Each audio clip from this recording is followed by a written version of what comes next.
Hello everyone, welcome back to the channel. So जैसा कि मैंने तुमसे प्रॉमिस किया था, 3 वीडियोस लेकर आऊंगा मैं। कंपनी अकाउंट्स की अलग, पार्टनरशिप की अलग और एनालिसिस की अलग। इन तीनों के अंदर इन पूरी किताब के most important MCQs for CUET UG 2025 आपको देखने को मिल रहे हैं।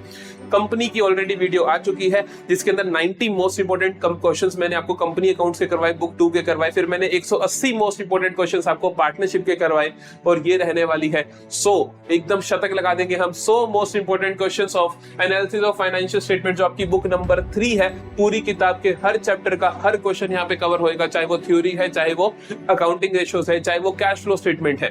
किस चैप्टर में से किस तरीके के क्वेश्चन बनते हैं, एक एक चीज हम यहाँ पे डिस्कस करेंगे। तो सारी के सारे क्वेश्चंस आपको बहुत अच्छे से लगा लेने हैं। तो ये 100 क्वेश्चंस अगर आपने कर लिए तो बुक नंबर 3 से आपका नंबर नहीं कटने वाला है। तो जल्दी से शुरुआत करेंगे अकाउंटिंग रेशियोज के साथ, फिर करेंगे कैश फ्लो स्टेटमेंट और फिर करेंगे इसके थ्योरी के सारे एमसीक्यूज।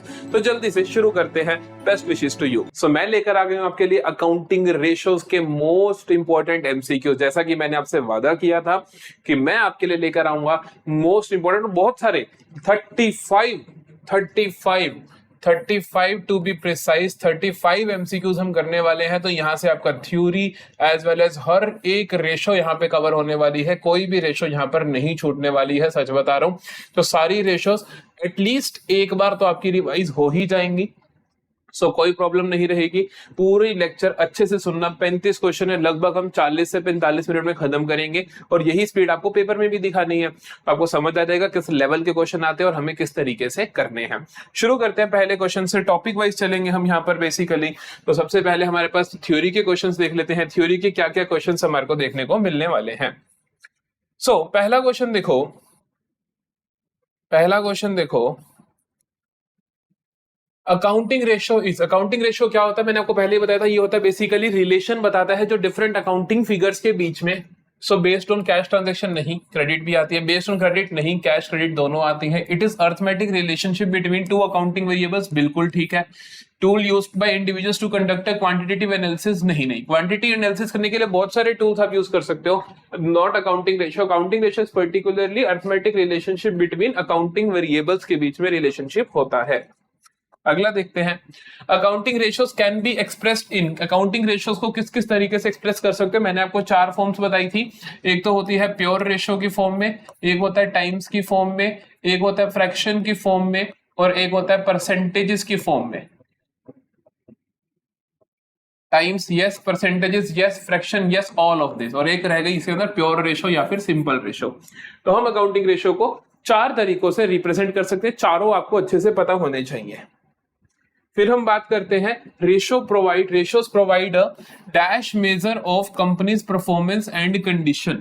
कंपनी की परफॉर्मेंस एंड कंडीशन का कैसा मेजर है, ये कैसा मेजर है? क्या ये क्वालिटेटिव है? नहीं, ये है तो एक्चुअली में क्वांटिटेटिव। क्वालिटेटिव तो मैं नहीं बोल सकता। ग्रॉस इज नॉट, ग्रॉस नहीं है। डेफिनेटिव कोई डिफाइन नहीं कर रहे, हम डेफिनेशन नहीं दे रहे हैं इंग्लिश की। तो रिलेटिव, बिल्कुल रिलेटिव फिगर्स बताते हैं कि जैसे आपने देखा रेशो में हम बताते हैं कि यार सपोज डेट इक्विटी रेशो है, तो मैं यहाँ पे रिलेटिव ही तो बता रहा हूँ। रिलेटिव मेजर ही तो है कि ये डेट और इक्विटी का आपस में कितना रिलेशन है, कि मतलब how much debt is in comparison of equity, कि कितना डेट है कंपैरिजन में इक्विटी के। आगे चलते हैं, द इमीडिएट सोल्वेंसी रेशियो। इमीडिएट सोल्वेंसी का मतलब होता है इंस्टेंटली, कि अगर मेरे को पेमेंट करनी पड़ जाए तो हम क्या देखते हैं, क्विक रेशियो बताती है हमें। करंट रेशियो बताती है हमें शॉर्ट टर्म सोल्वेंसी। 3 तरीके की सोल्वेंसी आप पढ़ोगे। एक पढ़ोगे आप शॉर्ट टर्म सोल्वेंसी, एक हम पढ़ते हैं लॉन्ग टर्म सोल्वेंसी, एक हम पढ़ते हैं क्विक या फिर इमीडिएट।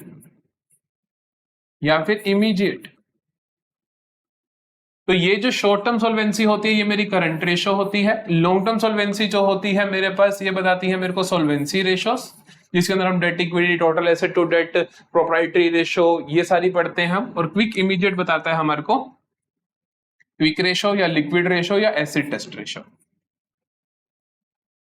3 नाम होते हैं, quick ratio, liquid ratio, acid test ratio. So this is my quick ratio. ठीक है जी। अब देखो करंट रेशो के क्वेश्चंस आएंगे हमारे पास और लिक्विड रेशो के क्वेश्चंस आएंगे। तो कहते हैं current ratio is 2:1। Current ratio मेरी 2:1 है। On the sale of fixed asset book value of 20,000 for 18,000 state whether the current ratio will B.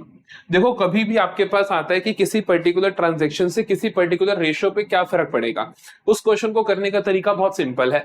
आपको क्या करना है, आपको सिंपली ये देखना है कि उस पर्टिकुलर ट्रांजैक्शन से किस किस चीज पे इंपैक्ट पड़ रहा है। फिर आप देखोगे कि मेरी रेशियो के अंदर क्या क्या आ रहा है। जैसे कि ये क्वेश्चन है, उसने बोला कि यार मेरी ना सेल ऑफ फिक्स्ड एसेट हुई, बुक वैल्यू जिसकी 20,000 थी मैंने 18,000 में बेच दी। तो मेरे को पता है मेरी तो एक तो फिक्स्ड एसेट रिड्यूस होगी कितने से, 20,000 से। कैश मेरा इंक्रीज होगा कितने से, 18,000 से। और 2,000 का मेरा लॉस है, 2,000 का मेरा लॉस है जो कैपिटल में से रिड्यूस होता है, मतलब रिजर्व एंड सरप्लस में नेगेटिव जाता है। तो मेरे को कुल मिला के एक तरीके की अकाउंटिंग इक्वेशन हो गई है कि अकाउंटिंग इक्वेशन पता चल गई मेरे को कि इसका कहां कहां इंपैक्ट होने वाला है। अब मैं देखता हूं कि करंट रेशियो के अंदर क्या क्या आता है। करंट रेशियो में आता है current asset upon current liability. देखो आपको ये पूरा प्रोसेस कर लेना है, क्योंकि इससे देखो ये तो आसान क्वेश्चन है। क्वेश्चन जैसे ही थोड़ा डिफिकल्ट आए तो आपको कभी दिक्कत नहीं होगी। सबसे पहले देखो क्या क्या चीजों पे इंपैक्ट पड़ा, दूसरे नंबर पे देखो मेरी रेशियो का फॉर्मूला क्या है, फिर अब इसके अंदर हम चेक कर लेंगे। जैसे कि मैं कहूंगा कि यार करंट एसेट में देखते हैं, फिक्स्ड एसेट करंट एसेट होती है, करंट लायबिलिटी होती है, नहीं होती। इन दोनों में कहीं इंपैक्ट नहीं होगा। कैश इंक्रीज होना, करंट एसेट इंक्रीज हो गई तो ऊपर वाली चीज इंक्रीज हो गई। लॉस दोनों पे कोई फर्क नहीं पड़ी। तो टोटल देखो ओवरऑल देखे तो न्यूमिनेटर इंक्रीज हो गया, डिनोमिनेटर वही है। न्यूमिनेटर इंक्रीज हो गया, डिनोमिनेटर वही है। तो रेशो क्या होगी आपकी, इंप्रूव हो जाएगी। तो बेसिकली आपको क्या करना है, कुछ एक क्वेश्चंस को इस तरीके से प्रैक्टिस करना है। आप अपने टीएस के वाल में आपको ना हर रेशो के क्वेश्चंस के लास्ट में आपको एक क्वेश्चन होता है इंक्रीज डिक्रीज का, वो सारे कर लेने हैं अटेम्प्ट। वैसे जितने भी इलस्ट्रेशन है सारी अटेम्प्ट करो, लेकिन वो तो जरूर कर लो कि, और उनमें ना इस तरीके से करके देखो। पहले 4-5 क्वेश्चन इस तरीके से करो, फिर ऑटोमेटिकली हैबिट बन जाएगी, आसान हो जाएगा काम। अगला देखते हैं, कहते हैं कैश बैलेंस है 15,000, ट्रेड रिसीवेबल है 35,000, इन्वेंट्री है 40,000, ट्रेड पेबल है 24,000, बैंक ओवरड्राफ्ट है 6,000। करंट रेशो बताओ। करंट रेशो होता है current asset upon current liability. Current assets क्या क्या दे रखी है, 15,000 एक, 35,000 एक, तो ये हो गया जी टोटल हमारे पास 50,000। 50,000 प्लस इन्वेंट्री 90,000, 90,000 हो गया मेरे पास करंट एसेट। ट्रेड पेबल है मेरे पास 24,000 एक और बैंक ओडी है 6,000 एक, तो 30,000 की हो गई मेरे पास करंट लायबिलिटी। तो ये कैंसल, तो ये 3:1, 3:1 ऑप्शन नंबर बी। तो बेसिक रेशो निकाली हमने। अब देखो थोड़े अच्छे क्वेश्चन जो इसके आएंगे वो इस तरीके से आएंगे। कहते हैं current ratio of the firm is 2.5:1, current liability are 2 lakh, current liability से 2 लाख, वर्किंग कैपिटल क्या होगी। सो वर्किंग कैपिटल को हम जानते हैं कि वर्किंग कैपिटल होता क्या है, current asset minus current liability. Working capital क्या होता है, current asset minus current liability होता है। Current ratio is 2.5:1 and current liabilities आपको दे रखी है। तो हम जल्दी से देखें, हम कह सकते हैं कि current ratio is basically current asset upon current liability. वो मेरे को दे रखी है 2.5:1। करंट लायबिलिटी मेरे को 2 लाख की दे रखी है, तो करंट एसेट क्या हो जाएगी 2.5 इंटू 2 लाख, तो ये हो गई जी 5 लाख। ठीक है, अब देखते हैं करंट एसेट हो गई मेरे पास 5 लाख। उसने पूछा वर्किंग कैपिटल मतलब current asset minus current liability. Current asset 5 lakh, current liability already पता है 2 लाख की है, तो डिफरेंस आ जाएगा 3 लाख। Option B 3 lakh. इस क्वेश्चन को जल्दी करने का तरीका क्या होना चाहिए, किस तरीके से आप बहुत जल्दी से कर लोगे, आपको समझाता हूं। देखो current ratio of the firm is 2.5:1, तो मतलब 2.5 करंट एसेट है, 1 is current liability. Working capital क्या होता है इन दोनों का डिफरेंस, तो मैं कह सकता हूं कि 2.5 में से 1 गया तो 1.5 क्या होगा मेरा वर्किंग कैपिटल होगा। तो मैं क्या कहूंगा कि 1.5 क्या है मेरा वर्किंग कैपिटल है। 1 किसके बराबर है, इसके बराबर है, क्योंकि करंट लायबिलिटी इज 1। यहाँ पे 1 जो है ये करंट लायबिलिटी और वो 2 लाख है। अगर 1 2 लाख के बराबर है तो 1.5 किसके बराबर होगा, मतलब इसके अंदर इसका 50% और जोड़ दूं तो 2 लाख इंटू 1.5 कितना हो जाएगा 3 लाख। तो इसका मतलब वर्किंग कैपिटल कितना है 3 लाख है। आप इस तरीके से भी कर सकते हो। मेरा रिकमेंडेशन यही रहेगा कि शॉर्टकट तरीके जल्दी से जल्दी कर लो ताकि आप जल्दी पेपर में कर सको क्वेश्चंस को। ठीक है, अगला देखो, an ideal current ratio is 2:1, ideal quick ratio is 1:1। ये आपको पता होना चाहिए कि करंट रेशियो आइडियल कितनी है 2:1, क्विक रेशियो कितना है 1:1। जितने भी रेशियोज हैं सभी का आइडियल रेशियो एक नोटबुक पे लिख लो, एक पेज पे लिख लो और सारे याद कर लो, वो जरूर कर लो। ठीक है, सारे आइडियल रेशियोज लिख लो और उनको याद कर लो। करंट एसेट्स आपके पास 4 लाख, करंट लायबिलिटीज है 2 लाख, इन्वेंट्री है 50,000, लिक्विड रेशो क्या होगी? देखो लिक्विड रेशो होती है liquid assets upon current liabilities. Liquid asset निकलती है करंट एसेट में से इन्वेंट्री घटा दो अपॉन करंट लायबिलिटी कर दो। करंट एसेट 4 लाख है, इन्वेंट्री 50,000 है, तो माइनस करोगे तो कितना आ जाएगा? 3.5 लाख। करंट लायबिलिटी 2 लाख दे रखी है, तो अब आपको देखना पड़ेगा इनमें से क्या हो सकता है। देखो बहुत जल्दी देख सकते हो आप, आपको पता है कि ऊपर वाली चीज ज्यादा है तो ये ऑप्शन नहीं हो सकता। 2:1 का मतलब है ऊपर 4 लाख होता, ये नहीं हो सकता। 2.25 का मतलब 4 लाख से भी ज्यादा होता, क्योंकि इसके डबल से भी ज्यादा होता, ये भी नहीं हो सकता, तो ऑटोमेटिकली ये होगा। दो तरीके हैं, एक तो आप कैलकुलेट करो, इसको कैंसिल करके 1.75 निकालो, बट बेटर देन दैट आप देखते ही समझ जाओगे कि इनमें से कौन सा ऑप्शन हो सकता है, वो बेटर है। ठीक है, आगे चलते हैं। Liquid ratio is 1.6:1, current ratio is 2:1, inventory is 2 lakh, current liability क्या होगी? पहले शॉर्टकट तरीके से बताऊं मैं आपको, जल्दी से जल्दी देख के आप कैसे कर सकते हो, क्या शॉर्टकट है इसका? देखो लिक्विड रेशो 1.6, करंट 2, लायबिलिटी 1 है, तो मतलब कि करंट एसेट और लिक्विड एसेट का जो डिफरेंस होता है वो क्या होता है? इन्वेंट्री होता है। डिफरेंस है कितना? 2 और 1.6 में डिफरेंस है 0.4 का, है ना? तो 0.4 बराबर है 2 लाख के, और करंट लायबिलिटी मेरी क्या है? 1 है, तो 0.4 अगर 2 लाख के बराबर है तो 1 किसके बराबर होगा? 1 बराबर होगा। अब देखो 0.4 है, तो इसके अंदर मैं 0.4 और ऐड कर दूं तो मतलब 2 लाख और ऐड कर दूं, है ना? स्पीड में कर सकते हो ये सारे काम, तो 0.8 हो गया, तो 0.2 और चाहिए, इसका आधा, इसका आधा क्या होगा? 1 लाख, तो ये हो गया जी टोटल 2, 2, 4 और 1, 5, तो 5 लाख आंसर होगा current liability, option number A. तो शॉर्टकट में आप क्या देख सकते हो कि डिफरेंस 0.4 अगर 2 लाख है तो 1 कितना होगा? अगर 40% 2 लाख है तो 100% कितना होगा? 5 लाख होगा। लेकिन दूसरे तरीके से देखें, देखो जिन लोगों को लगता है कि हमें डाउट होता है ऐसे करने पे, तो आप वो सिंपल तरीके पे जा सकते हो, कोई बड़ी बात नहीं है। सिंपल तरीका क्या है मेरे पास? मैं कहूंगा कि यार करंट, इसका मतलब करंट एसेट है 2 ऑफ CL, लिक्विड एसेट है 1.6 ऑफ करंट लायबिलिटी। मैं कहूँ इन दोनों का डिफरेंस मतलब 0.4 of current liability is equal to inventory, है ना?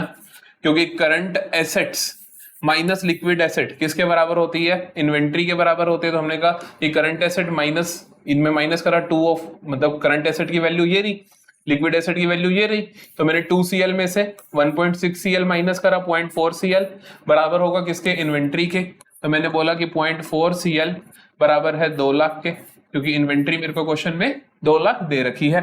तो मैं कहूंगा कि करंट लायबिलिटी क्या हुआ? 2 लाख अपॉन 0.4, तो मैं इसको पॉइंट को हटाना चाहूं तो ये आ गया 10, तो ये आ गया जी 4, 5 जब 20, 1, 2, 3, 4 और एक ये 5, तो 5 लाख, तो ये आ गया मेरे पास 5 लाख। आप दोनों तरीकों से कर सकते हो, कोई भी प्रॉब्लम नहीं है। ठीक है जी, आगे चले। Working capital is 7,20,000, working capital 7,20,000 है, ट्रेड पेबल 40,000 है, अदर करंट लायबिलिटीज 2 लाख है। Calculate the current ratio. देखो करंट रेशो का फॉर्मूला जल्दी से देखो, करंट रेशो का formula current asset upon current liability. मेरे को इन्फॉर्मेशन क्या दे रखी है? मेरे को वर्किंग कैपिटल बता रखा है 7,20,000 का, करंट लायबिलिटी की डिटेल्स दे रखी है, ट्रेड पेबल इतने, अदर इतनी, तो मतलब मेरे को टोटल ऑफ CL पता है, दैट इज 2,40,000, है ना? वर्किंग कैपिटल होती है जी बेटा current asset minus current liability. Working capital का फिगर भी दे रखा है 7,20,000, वर्किंग कैपिटल का फिगर दे रखा है 7,20,000 is equal to current asset minus current liability is 2,40,000। तो करंट एसेट कितनी आ गई? 720 plus 240, 9,60,000। This is my current asset. Current ratio क्या हो जाएगी? 9,60,000 अपॉन 2,40,000।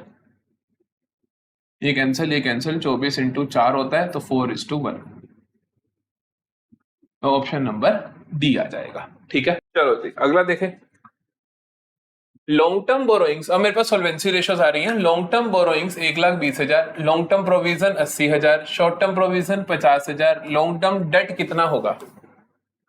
देखो लॉन्ग टर्म डेट मैंने आपको पहले ही बताया, सिर्फ लॉन्ग टर्म डेट लिखा आ जाए। देखो इस चैप्टर की प्लीज जो मैंने आपको कॉन्सेप्ट वीडियो दिया वो पूरी अच्छे से कर लेना, फिर ही इसको सुनने का फायदा है। तो लॉन्ग टर्म डेट किसके बराबर होता है? डेट के बराबर होता है, बेसिकली नॉन करंट लायबिलिटी के बराबर होता है। नॉन करंट लायबिलिटी की बात करें तो इसके अंदर हमारे पास क्या आता है, long term borrowings, long term provisions and other non current liabilities. तो ये तीन चीजें आती हैं। तो यहाँ पे मेरे को दो दे रखी है, जनरली यही दो दी होंगी, मैंने आपको पहले ही बताया था, long term borrowings, long term provision. तो 2 लाख रुपए हो गया। तो लॉन्ग टर्म डेट क्या होगा इन दोनों का एडिशन, दैट इज 2 लाख। तो option number C. Short term provision नहीं आएंगे, short term provision is current liability का हिस्सा होते हैं। शॉर्ट टर्म हमारे पास जो शॉर्ट टर्म लायबिलिटी निकालनी हो, शॉर्ट टर्म डेट निकालना, उसका हिस्सा होंगे। अगला देखिए, ideal proprietary ratio. Proprietary ratio ideal क्या होती है, देखो आपको पता होना चाहिए प्रोप्राइटरी रेशो होती क्या है, that is equity upon total assets. ठीक है, तो ये आइडियल क्या होती है, देखो ये आइडियल होती है 50%। कि हम बेसिकली कहना चाहते हैं कि टोटल जितनी भी एसेट्स है एक बिजनेस के पास, उसमें से आधा पैसा बिजनेस का खुद का लगा होना चाहिए, बाकी बाहर से उठाया हो कोई प्रॉब्लम नहीं है। So option number A, that is 50%। आगे चले, विच of the following is not a solvency ratio, कहते हैं इनमें से कौन सी सॉल्वेंसी रेशो नहीं है। सॉल्वेंसी रेशो में हम पढ़ते हैं debt equity ratio, total assets to debt ratio, proprietary ratio, interest coverage ratio, ये सारी रेशोज पढ़ते हैं। इंटरेस्ट कवरेज रेशो इसके अंदर होती है, total asset to debt ratio होती है, डेट टू कैपिटल एम्प्लॉयड होती है, ये नहीं होती। Return on investment is my profitability ratio. Profitability हम जानना चाहते हैं कि हमारा रिटर्न ऑन इन्वेस्टमेंट कैसा है, तो ये क्या है मेरी प्रॉफिटेबिलिटी रेशो। अगला देखते हैं जल्दी से, the debt equity ratio of a company is 3:2। Debt equity ratio मेरे को दे रखी है 3:2। Which of the following transactions will result in increase in this ratio, कहते हैं इनमें से कौन सी transaction will result in increase in its ratio. तो इंक्रीज किस वजह से होगा, देखें तो डेट इक्विटी रेशो है,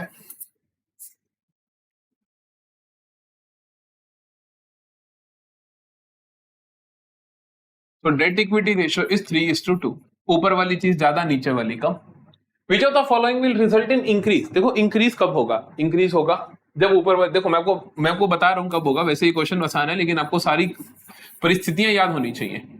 जब ऊपर वाला ज्यादा हो, when numerator is more than denominator, तब रेशो इंप्रूव कब कब हो सकती है, कि न्यूमरेटर बढ़ जाए, डिनोमिनेटर में कुछ ना हो, न्यूमरेटर में कुछ ना हो, डिनोमिनेटर रिड्यूस हो जाए, न्यूमरेटर बढ़ जाए, डिनोमिनेटर रिड्यूस हो जाए।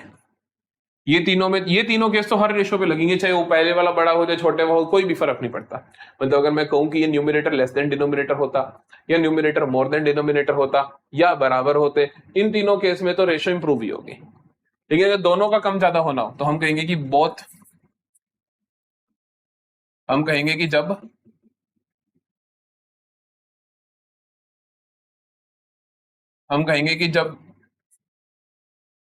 हम कहेंगे कि जब बोथ रिड्यूस हो, मतलब कि जब न्यूमरेटर भी कम हो, डिनोमिनेटर भी कम हो सेम अमाउंट से, तब रेशो इंप्रूव होगी। आपके दिमाग में सारे सिनेरियो बैठ चुके हैं। तो मैं इसलिए बता रहा हूं कि क्वेश्चन कई बार डिफिकल्ट आ जाए तो वो आप कंफ्यूज ना हो, आप इस तरीके से समझ जाओ कि हमें कब रेशो इंप्रूव होगी। तो ये सारी कहानियां हो सकती है। यहाँ पे पढ़ते हैं जल्दी से, issue of equity share. Equity share issue किया तो नीचे वाला बढ़ेगा, ऊपर वाला एज इट इज रहेगा, तो रेशो रिड्यूस हो जाएगी। कैश रिसीव्ड फ्रॉम डेटर, तो कैश रिसीव किया डेटर से तो करंट एसेट पे फर्क पड़ेगा, इन दोनों पे फर्क ही नहीं पड़ेगा तो कोई दिक्कत ही नहीं। इशू ऑफ डिबेंचर्स, तो क्या होगा, डेट इंक्रीज हो जाएगा, इक्विटी पे कोई असर नहीं होगा। ये तो हम चाहते हैं कि न्यूमरेटर बढ़ जाए, डिनोमिनेटर पे कुछ ना हो, तो रेशो इंप्रूव होगी। ये सही लग रहा है। Purchase of goods on credit, जब गुड्स ऑन क्रेडिट खरीदे तो क्या होगा, इन्वेंट्री बढ़ेगी और करंट लायबिलिटी बढ़ेगी।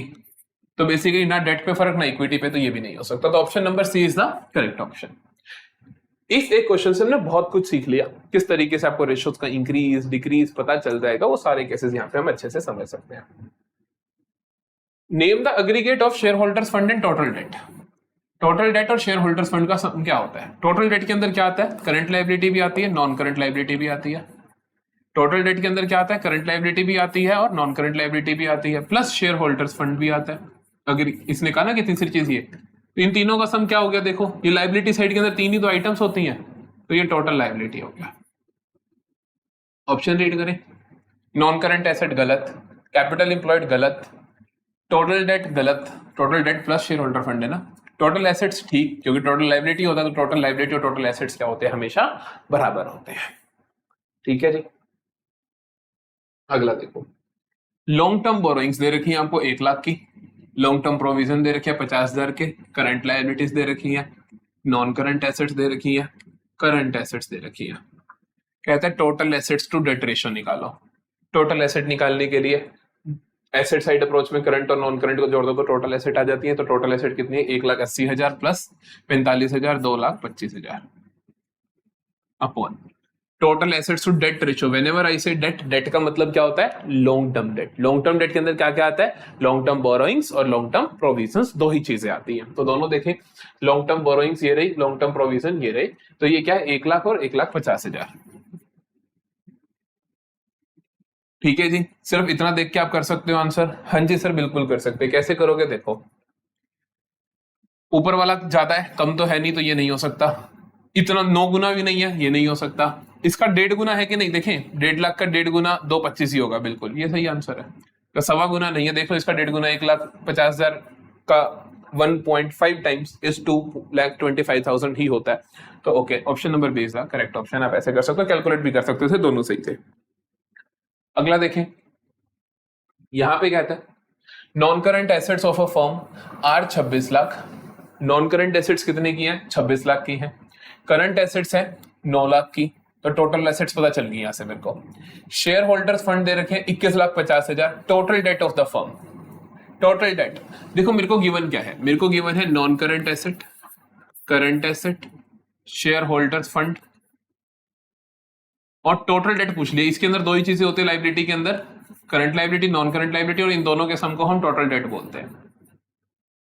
ठीक है, total of liability total of asset के बराबर होगा। तो मैं कह सकता हूं कि इन दोनों को जोड़ के टोटल एसेट निकालूं, उसमें से शेयर होल्डर फंड माइनस कर दूं तो ऑटोमेटिकली टोटल डेट आ जाएगा। क्या बोला मैंने, non current asset plus current asset करके मैं टोटल एसेट निकाल दूं। टोटल एसेट में से शेयर होल्डर्स फंड हटा दूं तो ऑफ कोर्स ये दोनों चीजों का सम आ जाएगा, या मैं कहूं टोटल डेट आ जाएगा। बिल्कुल ठीक बात है। तो देखो सर करंट कितनी है, non current asset 26 lakh, current कितनी है 9 लाख, तो टोटल हो गया सर 35 लाख। 35 लाख में से 21,50,000 हटा दो, तो 35 लाख में से 21,50,000 हटा दो, 21.5 हटा दो, कितना आ जाएगा, 35 में से 21 गए 14 होता है, लेकिन आधा हो रहा है तो 13.5, तो 13.5 लाख आंसर होगा, 13.5 लाख आंसर होगा। Option number D is the correct option. ठीक है, चलो जी अगला देखें, credit revenue from operations. Credit revenue from operations 15 lakh दे रखा है। कैश रिवेन्यू फ्रॉम ऑपरेशन दे रखा है 25% of total revenue from operations का। देखो यहां पे आपको कैलकुलेशंस में थोड़ा सा तेज होना पड़ेगा। तो क्रेडिट आरएफओ आपको दे रखा है 15 लाख का, कैश आरएफओ आपको दे रखा है 25% ऑफ टोटल।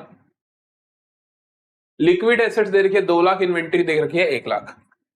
लिक्विड एसेट दे रखी है 2 लाख, इन्वेंट्री दे रखी है 1 लाख, करंट लायबिलिटी दे रखी है 1,20,000, बड़ा कुछ दे रखा है।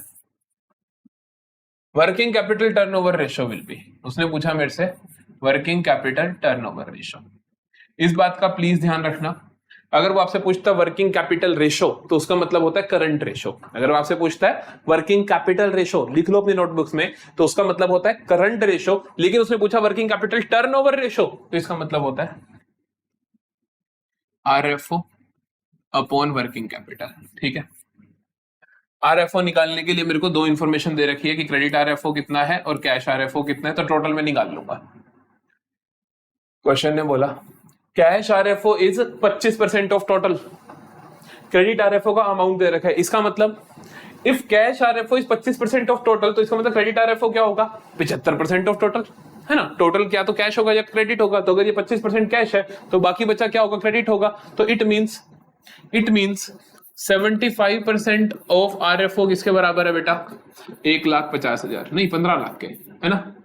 तो मैं कहूंगा कि आरएफओ कितना हुआ, 15 लाख इंटू 100 अपॉन 75, तो 25 इंटू 3, 25 इंटू 4, 3 को कैंसिल किया 5 लाख पे, 5 लाख इंटू 4 20 लाख, तो टोटल रिवेन्यू आ गया मेरे पास 20।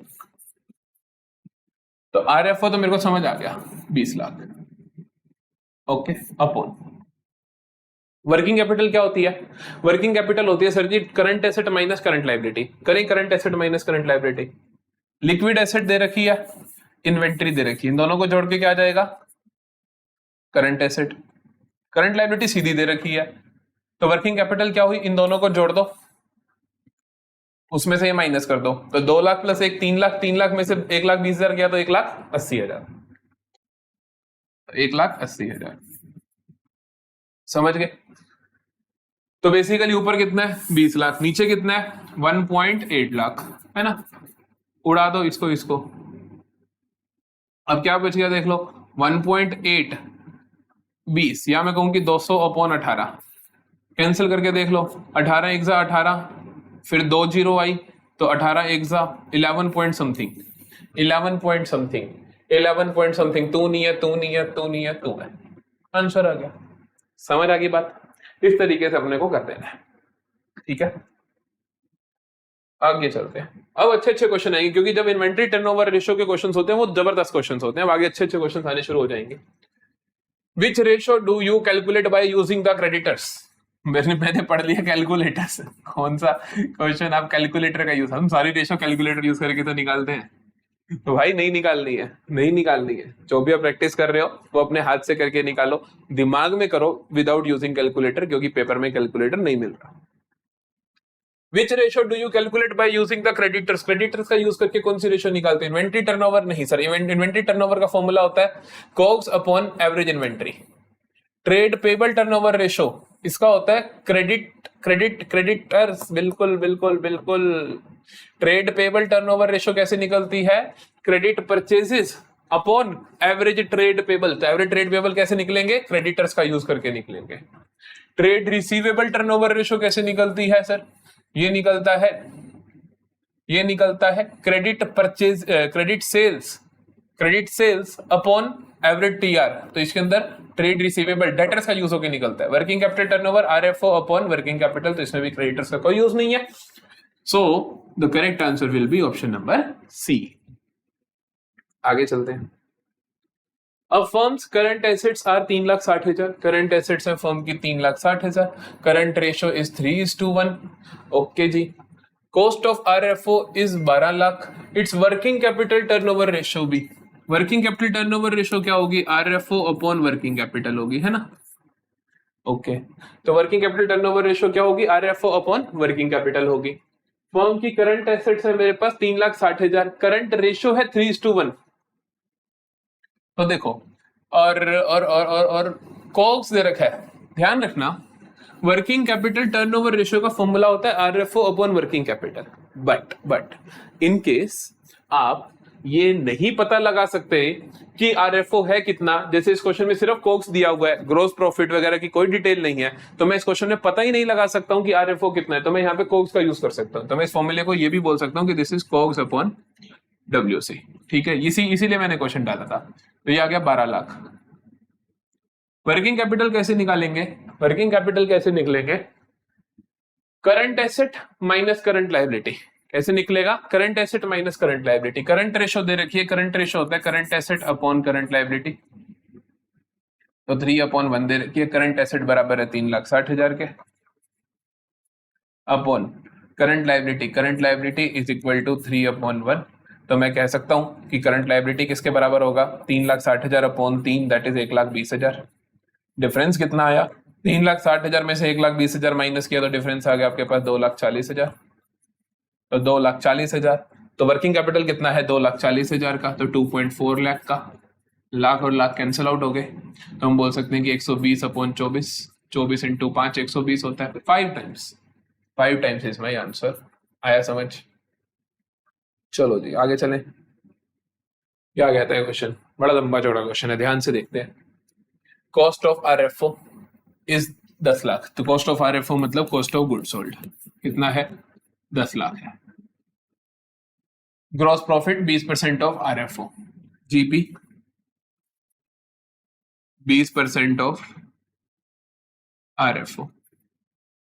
देखो जीपी आरएफओ का दे रखा है, तुम्हें इधर से कॉस्ट दे रखी है। ये मैं आपको पहले भी बहुत बार करवा चुका हूं, फिर से देख लो, हमेशा ध्यान रखना है आपको। 20% ऑफ RFO बराबर होता है 25% ऑफ कोक्स। ये आपको बार बार कुछ चेक नहीं करना, आपको ये याद रखना है, क्योंकि देखो आपको जल्दी पेपर कंप्लीट करना है, एमसीक्यू से जल्दी मार्क करने हैं। तो हम कहेंगे 20% ऑफ RFO बराबर होता है हमेशा 25% ऑफ कोक्स के। 25% ऑफ RFO हमेशा बराबर होता है 1/3 ऑफ कोक्स के।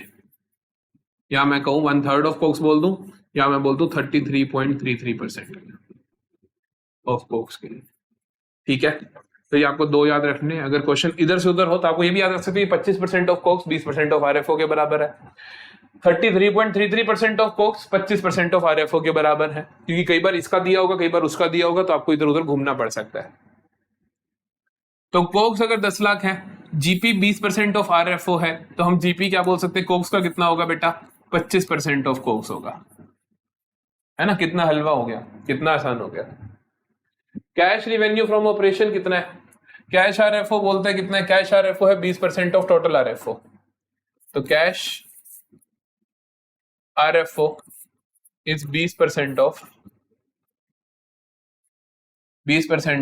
RFO, टोटल RFO का 20% है। और कहता है कि trade receivable turnover ratio is 10 times, trade receivable turnover ratio is 10 times, तो मतलब TR is 10 times. Closing trade receivables are 1/4 of opening, the closing trade receivables are 1/4 of opening trade receivables। Closing trade receivable निकालने हैं, तो basically मेरे को TR दे रखा है, closing TR के बारे में बता रखा है, तो मेरे को TR trade receivable turnover ratio का यूजेज करके कुछ करना है। ट्रेड रिसीवेबल टर्नओवर रेशियो बराबर होती है credit RFO, credit sales upon average trade receivable is equal to 10 गुना उसने मेरे को दे रखा है, 10 टाइम्स उसने मेरे को दे रखा है। ठीक है, सो क्रेडिट RFO कितना है, क्रेडिट RFO कैसे निकालोगे।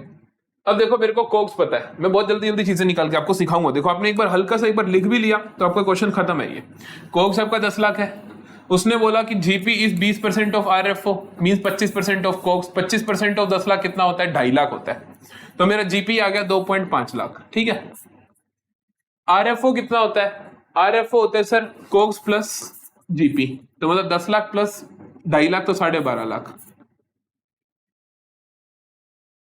Cash RFO 20% of total RFO है, तो मतलब क्रेडिट RFO आपको चाहिए क्या, क्रेडिट RFO, तो क्रेडिट RFO क्या होगा, 80% ऑफ टोटल होगा। नहीं समझे, RFO का 20% अगर कैश है तो क्रेडिट कितना होगा, 80% होगा, तो इसका 80% निकाल दो। 80% बोले तो 80/100 ऑफ 12.5 लाख।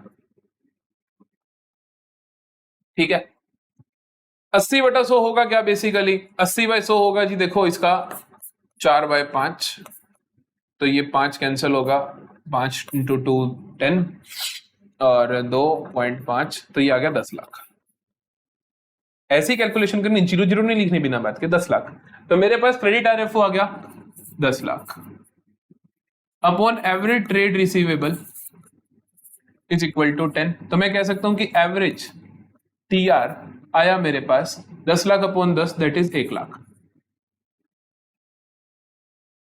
क्वेश्चन ने मेरे को क्लोजिंग ओपनिंग के लिए मुझको कुछ रिलेशन दी है, पूछा मेरे से क्लोजिंग है, क्लोजिंग इन 1/4 ऑफ ओपनिंग, तो मैं किसी भी एक चीज को कुछ मान लेता हूं। मैं मान लेता हूं कि लेट क्लोजिंग x है, लेट क्लोजिंग x है, तो ओपनिंग कितना होगा, 4 इधर चला जाएगा तो 4 टाइम्स ऑफ x हो जाएगा, तो ओपनिंग कितना हो जाएगा, 4x हो जाएगा। अब हमें पता है एवरेज TR क्या होता है, क्लोजिंग प्लस ओपनिंग अपॉन 2 होता है, तो मैं कहूंगा कि 1 lakh is x plus 4x मतलब 5x अपॉन 2 है, 2 इधर जाके 2 लाख हो जाएगा, 2 लाख अपॉन 5x के बराबर आ जाएगा, तो ये 40,000। तो x क्या है, 40,000। x तुमने बोला किसको, क्लोजिंग स्टॉक को बोला, तो क्लोजिंग स्टॉक कितना है, 40,000 है। क्लोजिंग स्टॉक कितना है, 40,000 है। पूरी कहानी समझ आई, पूरी कहानी समझ आई, ध्यान से देखो अगर समझ नहीं आई तो। क्वेश्चन ने हमारे को जो इन्फॉर्मेशन दी हमने सिर्फ उनका नोट किया, हमने उनको एक बार थोड़ा सा देख लिया, हमने ये इन्फॉर्मेशन देखी क्या क्या हमें दे रखा है। फिर हमें जो निकालना है, हमें trade receivable turnover ratio closing trade receivable निकालना है। हमें बताइए एवरेज TR से निकलेगा, तो हमने ट्रेड रिसीवेबल टर्नओवर रेशियो को यहाँ पे आराम से लिख लिया। हमने इसको लिख के हमने देखा हमें चाहिए क्रेडिट आरएफओ, हमने जल्दी से जल्दी निकालने के लिए हमारे को ये बातें पता है, ये बातें हमें पता है, तो इनका यूज करके हमने कहा कि देखो जीपी 20% ऑफ आरएफओ तो 25% ऑफ कोक्स, हमने इसका 25% लिया, 12.5 लाख निकला। इससे हमने आरएफओ निकाल दिया क्योंकि उसने बोला कि यार कैश आरएफओ 20% है, कि कैश सेल्स आपकी 20% ऑफ टोटल है, तो हमें चाहिए थी क्रेडिट, तो हमने कहा क्रेडिट क्या होंगी, 80% ऑफ सेल्स होंगी, हमने 80% निकाल लिया, 10 लाख आ गया। एवरेज डीआर हमने फॉर्मूला यूज करा क्लोजिंग प्लस ओपनिंग, क्लोजिंग और ओपनिंग के बीच में एक रिलेशन पता था, इस रिलेशन का यूजेज कर लिया, बात ही खत्म, ये क्वेश्चन हो गया। चलो मजेदार क्वेश्चन था, इसने मेरे को बहुत अच्छे से बहुत कुछ सिखा दिया। अब और क्वेश्चन देखते हैं। कहता है which ratio measures the velocity of conversion of stock into sales, कौन सी रेशो बताती है कि किस गति से मेरा स्टॉक सेल्स में तब्दील हो रहा है, that is inventory turnover ratio, की इन्वेंट्री कितनी जल्दी से टर्नओवर हो रही है, कितनी जल्दी मेरी सेल्स में कन्वर्ट हो रही है। अगला क्वेश्चन देखते हैं, कहता है cost of revenue from operation, cost of revenue from operation बोले तो cost, inventory turnover ratio 5, cost कितनी दे रखी है, 6 लाख दे रखी है,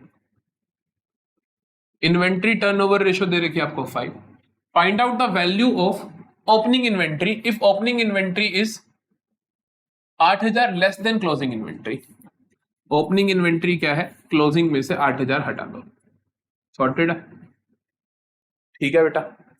अब देखो कहते हैं मेरे को कोक्स दे रखा है, इन्वेंट्री टर्नओवर रेशो दे रखी है, opening inventory is closing minus 8,000 बोल रखा है, हम आराम से देख लेते हैं। अब हम यूज करेंगे आईटीआर का, क्योंकि इन्वेंट्री टर्नओवर रेशो पता है, तो मैं कहूंगा देखो कि इन्वेंट्री टर्नओवर रेशो बराबर होती है कोक्स अपॉन एवरेज इन्वेंट्री के, ठीक है। तो ये है 5, कोक्स है 6 lakh upon average inventory, average inventory आ गया 6 लाख अपॉन 5, ये आ जाएगा 1,20,000। एवरेज इन्वेंट्री कितनी है मेरी, 1,20,000। एवरेज इन्वेंट्री निकलती कैसे है, एवरेज इन्वेंट्री निकलती कैसे है, average inventory is opening plus closing upon 2 is equal to average. Opening कितनी है, x मान लो, अगर ओपनिंग मान लो मैं कह दूंगी ओपनिंग को मैंने मान लिया x, तो क्लोजिंग कितनी होगी, closing is equal to opening plus 8,000 हो जाएगी, है ना, क्योंकि ओपनिंग किसके बराबर है, क्लोजिंग माइनस 8,000 के बराबर है।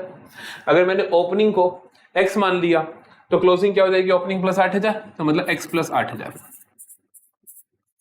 ठीक है। तो ओपनिंग प्लस क्लोजिंग क्या होगी, ओपनिंग x है, क्लोजिंग x प्लस 8,000 है, तो मैं कहूंगा x plus 8,000 upon 2 is equal to average, तो 2x प्लस 8,000 हो गया,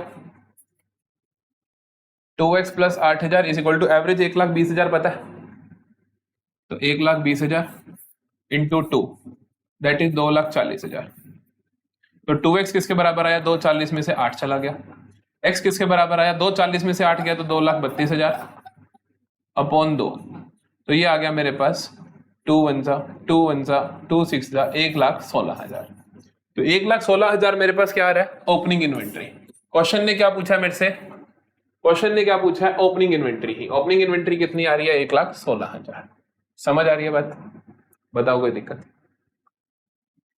आप इस रेशो को क्विकली भी कर सकते हो, तो थोड़ा और कैसे बोला, उसने बोला ना जैसे ही आपने एवरेज निकाल लिया 1,20,000, ठीक है, उसने बोला ओपनिंग और क्लोजिंग के बीच में 8,000 का डिफरेंस है, तो एक चीज इससे 8,000 फालतू होगी, एक चीज इससे 4,000 फालतू, क्योंकि देखो 8,000 का डिफरेंस है ओपनिंग क्लोजिंग में, तो एक तो 4,000 फालतू होगी, एक 4,000 कम होगी, तभी 8,000 का डिफरेंस आएगा दोनों में, तो मतलब 1,20 माइनस 4 1,16,000, और ओपनिंग कम वाली है क्योंकि उसने बोला कि ओपनिंग इन्वेंट्री के 8,000 कम है क्लोजिंग से, तो ओपनिंग कम वाली 1,16,000, ज्यादा वाली 1,24,000 होगी, चेक कर लेना, क्लोजिंग इन्वेंट्री 1,24,000 आंसर आएगा, ठीक है जी। तो opening inventory 1,16,000।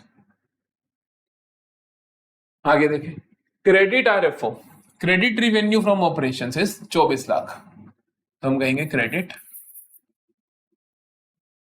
RFO is 24 lakh. Trade receivable turnover ratio is 6 times, trade receivable turnover ratio is 6 times। Opening trade receivable आपको दे रखा है कि ओपनिंग ट्रेड रिसीवेबल है मेरे पास 3 लाख का, ठीक है। Trade receivable at the end of the year will be, TR at end क्या होगा, तो मतलब मैं कहूं क्लोजिंग टीआर मेरे को निकालना है। अब थोड़ा जल्दी से देखते हैं, ट्रेड रिसीवेबल टर्नओवर रेशियो का फॉर्मूला क्या होता है। ट्रेड रिसीवेबल टर्नओवर रेशियो का फॉर्मूला क्या होता है, दैट इज क्रेडिट आरएफओ जो कि 24 लाख है upon average trade receivable is equal to 6 times है। तो मैं कह सकता हूं कि एवरेज टीआर क्या है मेरे पास 24/6 दैट इज 4 लाख का। तो एवरेज टीआर क्या है मेरे पास 4 लाख का। ओपनिंग अगर 3 है तो क्लोजिंग कितना होगा, ऑफ कोर्स 5 लाख होगा, तभी तो 5 + 3 8/2 4 बनेगा। तो क्लोजिंग टीआर कितना हो जाएगा मेरे पास 5 लाख का। इस स्पीड में आप क्वेश्चंस को कर सकते हो अगर आप थोड़ा सा अच्छे से प्रैक्टिस कर लो अगर तो। आगे चलते हैं। A firm made credit RFO, credit revenue from operations, is 10 lakh during the year if the trade receivable turnover ratio is 10 गुना। तो मेरे को क्या क्या दे रखा है, फिर से देखो, क्रेडिट RFO 10 लाख दे रखा है, TR दे रखी है मेरे को 10 गुना दे रखी है, closing TR is 2 times more in comparison to opening। ये बड़ी अच्छी लाइन है, इसका ध्यान से मतलब समझना, इसलिए मैंने डाला भी है क्वेश्चन। कहता है कि closing trade receivable are 2 times more in comparison to opening trade receivable। क्या कहता है कि closing TR क्या है 2 times more in comparison of opening। इसका मतलब होता है कि जो ओपनिंग है उससे 2 गुना ज्यादा। अगर वो कहता है कि 2 टाइम्स ऑफ ओपनिंग तो मैं कहता कि देखो, अगर वो कहता 2 टाइम्स ऑफ ओपनिंग तो मैं कहता 2 into ओपनिंग, नहीं, उसने कहा 2 टाइम्स मोर देन ओपनिंग, तो मतलब 2 times of opening plus opening, या मैं कहूंगी 2 टाइम्स मोर देन ओपनिंग का मतलब ओपनिंग प्लस उससे डबल और। तो मैं लेट कर लेता हूं ओपनिंग को अगर x, तो मैं कहूंगा कि क्लोजिंग टीआर क्या है मेरे पास 2x + x that is 3x। समझ आ रही है बात। अगर क्वेश्चन ने बोला होता कि 2 टाइम्स ऑफ ओपनिंग तो आप कहते हैं 2x, लेकिन उसने कहा 2 टाइम्स मोर, तो मतलब कि जितना है वो +2x और चलेगा। तो क्लोजिंग टीआर कितना है 3x है, ओपनिंग को मैंने x मान ही लिया है। तो अब देखते हैं वापस से क्वेश्चन, क्रेडिट आरएफओ दे रखा है, टीआर दे रखा है, तो मैं कहूंगा कि ट्रेड रिसीवेबल टर्नओवर रेशियो होता है credit RFO that is 10 lakh upon average trade receivables. तो एवरेज ट्रेड रिसीवेबल कितने आ जाएंगे 10 lakh upon 10, 5 will say 1 lakh. तो एवरेज ट्रेड रिसीवेबल है मेरे पास कितना 1 लाख। एवरेज का मतलब होता है opening plus closing upon 2 is equal to 1 lakh. Opening है मेरे पास x, क्लोजिंग है मेरे पास 3x upon 2 is equal to 1 lakh. तो ये अगर 4x अपॉन 2 2x, तो x आ जाएगा 2x, x is equal to 1 lakh. 2 इस पे कैंसिल आउट होके ये बना देगा मेरा 50,000। तो x की वैल्यू क्या आई मेरे पास 50,000। x की वैल्यू क्या है मेरे पास 50,000। तो ओपनिंग कितने आ गए 50,000। क्वेश्चन पूछता है क्लोजिंग, क्लोजिंग कितना है बेटा 3 टाइम्स ऑफ ओपनिंग, तो 3 into 50,000 1,50,000। तो ऑप्शन नंबर सी। ठीक है, अगला देखते हैं। अब मेरे पास ये देखो टर्नओवर रेशियो के मैंने इन्वेंटरी टर्नओवर और टीआर में बहुत ज्यादा फोकस किया ताकि सिमिलर, फिर बाकी सिमिलर है, उसमें बाकी में कोई प्रॉब्लम आएगी ही नहीं। तो देखते हैं अगला क्वेश्चन।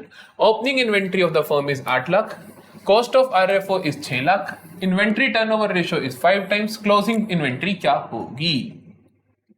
फिर से बेसिक सा क्वेश्चन है, आप ऐसे क्वेश्चन पहले भी कर चुके हो, मैं जल्दी से इसका आंसर आपको बता देता हूं। तो 1,20,000, 1,20,000, 1,60,000, इसका आंसर आएगा ऑप्शन नंबर ए। आप अपने आप ट्राई करोगे, ठीक है। अगला देखते हैं। RFO revenue from operation is 4 lakh, cost of RFO is 60% of RFO. तो हमें यहां से पता चलता है कि आरएफओ कितना है 4 लाख, कॉस्ट ऑफ आरएफओ मतलब कोक्स, कोक्स है 60% ऑफ आरएफओ, तो 6 into 4 2,40,000। देखते हैं जरूरत भी पड़ेगी या नहीं। ऑपरेटिंग एक्सपेंसेस है 30,000, ओके, ऑपरेटिंग एक्सपेंस है 30,000। रेट ऑफ इनकम टैक्स है 40%, तो टैक्स है जी 40%। निकालना है what will be the amount of profit after tax, okay, profit after tax निकालना है। क्या निकालना है प्रॉफिट आफ्टर टैक्स निकालना है। तो प्रॉफिट आफ्टर टैक्स कैसे निकलेगा, पहले जीपी निकलेगा, फिर एनपी निकलेगा, फिर उसमें से टैक्स माइनस करोगे। तो आरएफओ में से कोग्स हटा दोगे तो क्या आ जाएगा आपके पास ग्रॉस प्रॉफिट। तो ग्रॉस प्रॉफिट कितना आ जाएगा 4 लाख माइनस 2,40,000 कर दोगे तो 1,60,000। इसमें से बाकी ऑपरेटिंग खर्चे माइनस कर दोगे 30,000 के तो क्या रह जाएगा 1,30,000। 40% टैक्स 1,30,000 का 40% टैक्स क्या होगा 13 इंटू 4 52,000। 52,000 माइनस कर दोगे तो आंसर आ जाएगा आपके पास 78,000। That's it. तो option number B is my correct answer. आगे चलते हैं। Which of the following is not a profitability ratio. Profitability ratio में आती क्या क्या है आपके पास, सबसे पहले आती है आपके पास ग्रॉस प्रॉफिट रेशो, फिर ऑपरेटिंग रेशो, फिर ऑपरेटिंग प्रॉफिट रेशो, फिर नेट प्रॉफिट रेशो और रिटर्न ऑन कैपिटल एम्प्लॉयड। 5 आती हैं। तो प्रोप्राइटरी रेशो इनमें से नहीं है। प्रोप्राइटरी रेशो सॉल्वेंसी रेशो का पार्ट होती है। Higher the ratio lower is the profitability is applicable to. Profitability ratios के अंदर जो आपके पास आती हैं जैसे कि GP ratio, gross profit ratio, एक आती है ऑपरेटिंग रेशो, एक आती है आपके पास ऑपरेटिंग प्रॉफिट रेशो, एक आती है आपके पास नेट प्रॉफिट रेशो। मैं सारों को थोड़ा सा आपको एक ओवरव्यू दे रहा हूं। एक आता है रिटर्न ऑन इन्वेस्टमेंट आरओआई या रिटर्न ऑन कैपिटल एम्प्लॉयड। ये अच्छी, ज्यादा अच्छी, ये ज्यादा अच्छी, ये ज्यादा अच्छी, ये ज्यादा अच्छी, क्योंकि ये सब प्रॉफिट्स हैं। कि जितना ज्यादा प्रॉफिट होगा उतना अच्छा। तो ये ग्रॉस प्रॉफिट ज्यादा अच्छा, ऑपरेटिंग प्रॉफिट ज्यादा अच्छा, नेट प्रॉफिट ज्यादा अच्छा, रिटर्न ऑन इन्वेस्टमेंट ज्यादा अच्छी। ऑपरेटिंग रेशो क्या होता है? Operating ratio is basically COGS plus operating expense upon RFO into 100। तो बेसिकली ये ऊपर खर्चा है, ये खर्चा है मेरा। तो खर्चा जितना ज्यादा होगा उतना नुकसान की बात है कि खर्चा ज्यादा होगा तो ऑपरेटिंग प्रॉफिट कम होगा ऑटोमेटिकली। तो ये खर्चा ज्यादा नहीं होना चाहिए, तो उसने कहा lower in the profitability, lower is the higher, कहता है हायर इज द, कहता है higher is the ratio lower is the profitability, उतना नुकसान, दैट इज ऑपरेटिंग रेशो में ऐसा होता है। सो ऑपरेटिंग रेशो इसका करेक्ट आंसर आएगा। ये ज्यादा हो अच्छी बात है, ये ज्यादा हो अच्छी बात है, ये ज्यादा हो अच्छी बात है। तो सही ऑप्शन आएगा मेरे पास ऑप्शन नंबर सी। कहता opening inventory is 10,000, closing inventory is 20,000, inventory turnover ratio is 5 times, selling price 1/3 above cost, gross profit ratio will be. Nice, हमने क्लब कर दिया, हमने टर्नओवर रेशो और अपनी प्रॉफिटेबिलिटी रेशो को क्लब कर दिया। मेरे को क्या क्या चाहिए देखो, उसने बोला इन्वेंट्री टर्नओवर रेशो 5 गुना है, तो इन्वेंट्री टर्नओवर रेशो 5 टाइम्स है। ये इन्वेंट्री टर्नओवर रेशो होती क्या है? ये होती है आपका कोग्स अपॉन एवरेज इन्वेंट्री। ठीक है, कोग्स मेरे को नहीं दे रखे, लेकिन इन्वेंट्री के बारे में बता रखा, ओपनिंग 10 क्लोजिंग 20, तो एवरेज हो जाएगी 10 + 20 अपॉन 2, दैट इज 15,000। तो कोग्स आ जाएगा 5 × 15,000, तो कोग्स आ जाएगा मेरे पास 75,000। ठीक है, कोग्स आ गया मेरे पास 75,000। फिर क्वेश्चन बोलता है selling price is 1/3 above the cost. तो सेलिंग प्राइस क्या है? इसका तीसरा हिस्सा इससे ज्यादा, तो 75,000 का तीसरा हिस्सा 25,000।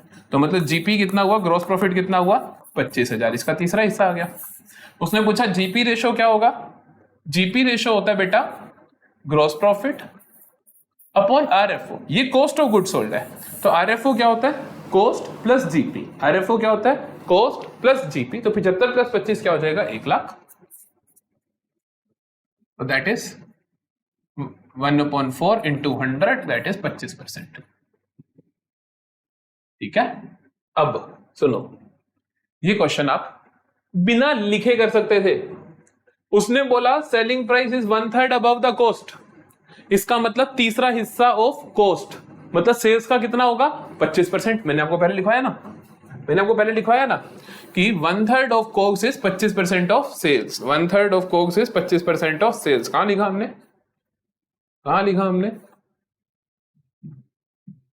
ये देखो, ये रहा। कहा था ना आपको कि 1/3 of COGS is equal to 25% of RFO. Without even writing a single word मैं इस क्वेश्चन का आंसर कर सकता था कि sir 1/3 of cost, 1/3 above the cost means gross profit is 25% of net sales. तो option number D is the answer. समझ आई बात? इस तरीके से जो हम आपको ट्रिक्स बता रहा हूं वो आपको हेल्प करने वाली हैं। आगे चलो। Revenue from operations is 10 lakh, gross profit is 25% on cost, depreciation 10,000, selling expense 40,000, admin expense 50,000, operating ratio. Operating ratio क्या होती है? ऑपरेटिंग रेशो होती है Cokes plus operating expense upon RFO into 100। ठीक है, Cokes plus operating expense upon RFO into 100। तो Cokes क्या है? Cost of goods sold. देखते हैं क्या है। तो RFO 10 lakh, gross profit 25% on cost, gross profit 25% on cost, तो आरएफओ का कितना होगा? 20% होगा। तो 20% ऑफ आरएफओ कितना हुआ? 10 लाख का 20% 2 लाख हुआ, है ना? 2 लाख हुआ। तो कोक्स कितना हुआ मेरा? 8 लाख। कोक्स कितना हुआ मेरा? 8 लाख प्लस। कितनी जल्दी निकाल लिया मैंने, अदरवाइज आप फॉर्मूला लगा लगा के बैठते बहुत देर लग जाती। 8 lakh plus operating expense. Operating expenses क्या होते हैं? डेप्रिसिएशन होता है, सेलिंग होता है, एडमिन होता है, सारे खर्चे मैंने आपको बताए हुए हैं जो डोज से आप याद रखते हो, डीओ एससी। तो डी ये रहा, एससी ये रहा, ओ से होता है ऑफिस एंड एडमिन, तो एडमिन ये रहा। तो ये आ गया 10, 40, 50 और 50 1 लाख। आरएफओ कितना है? 10 लाख इंटू 100। तो ये 8 और 1 9 लाख अपॉन 10 लाख, तो 9 अपॉन 10 इंटू 100, तो 90%। तो 90% इज माई ऑपरेटिंग रेशो। तो 90% इज माई ऑपरेटिंग रेशो। ठीक है जी, चलो आगे चलते हैं।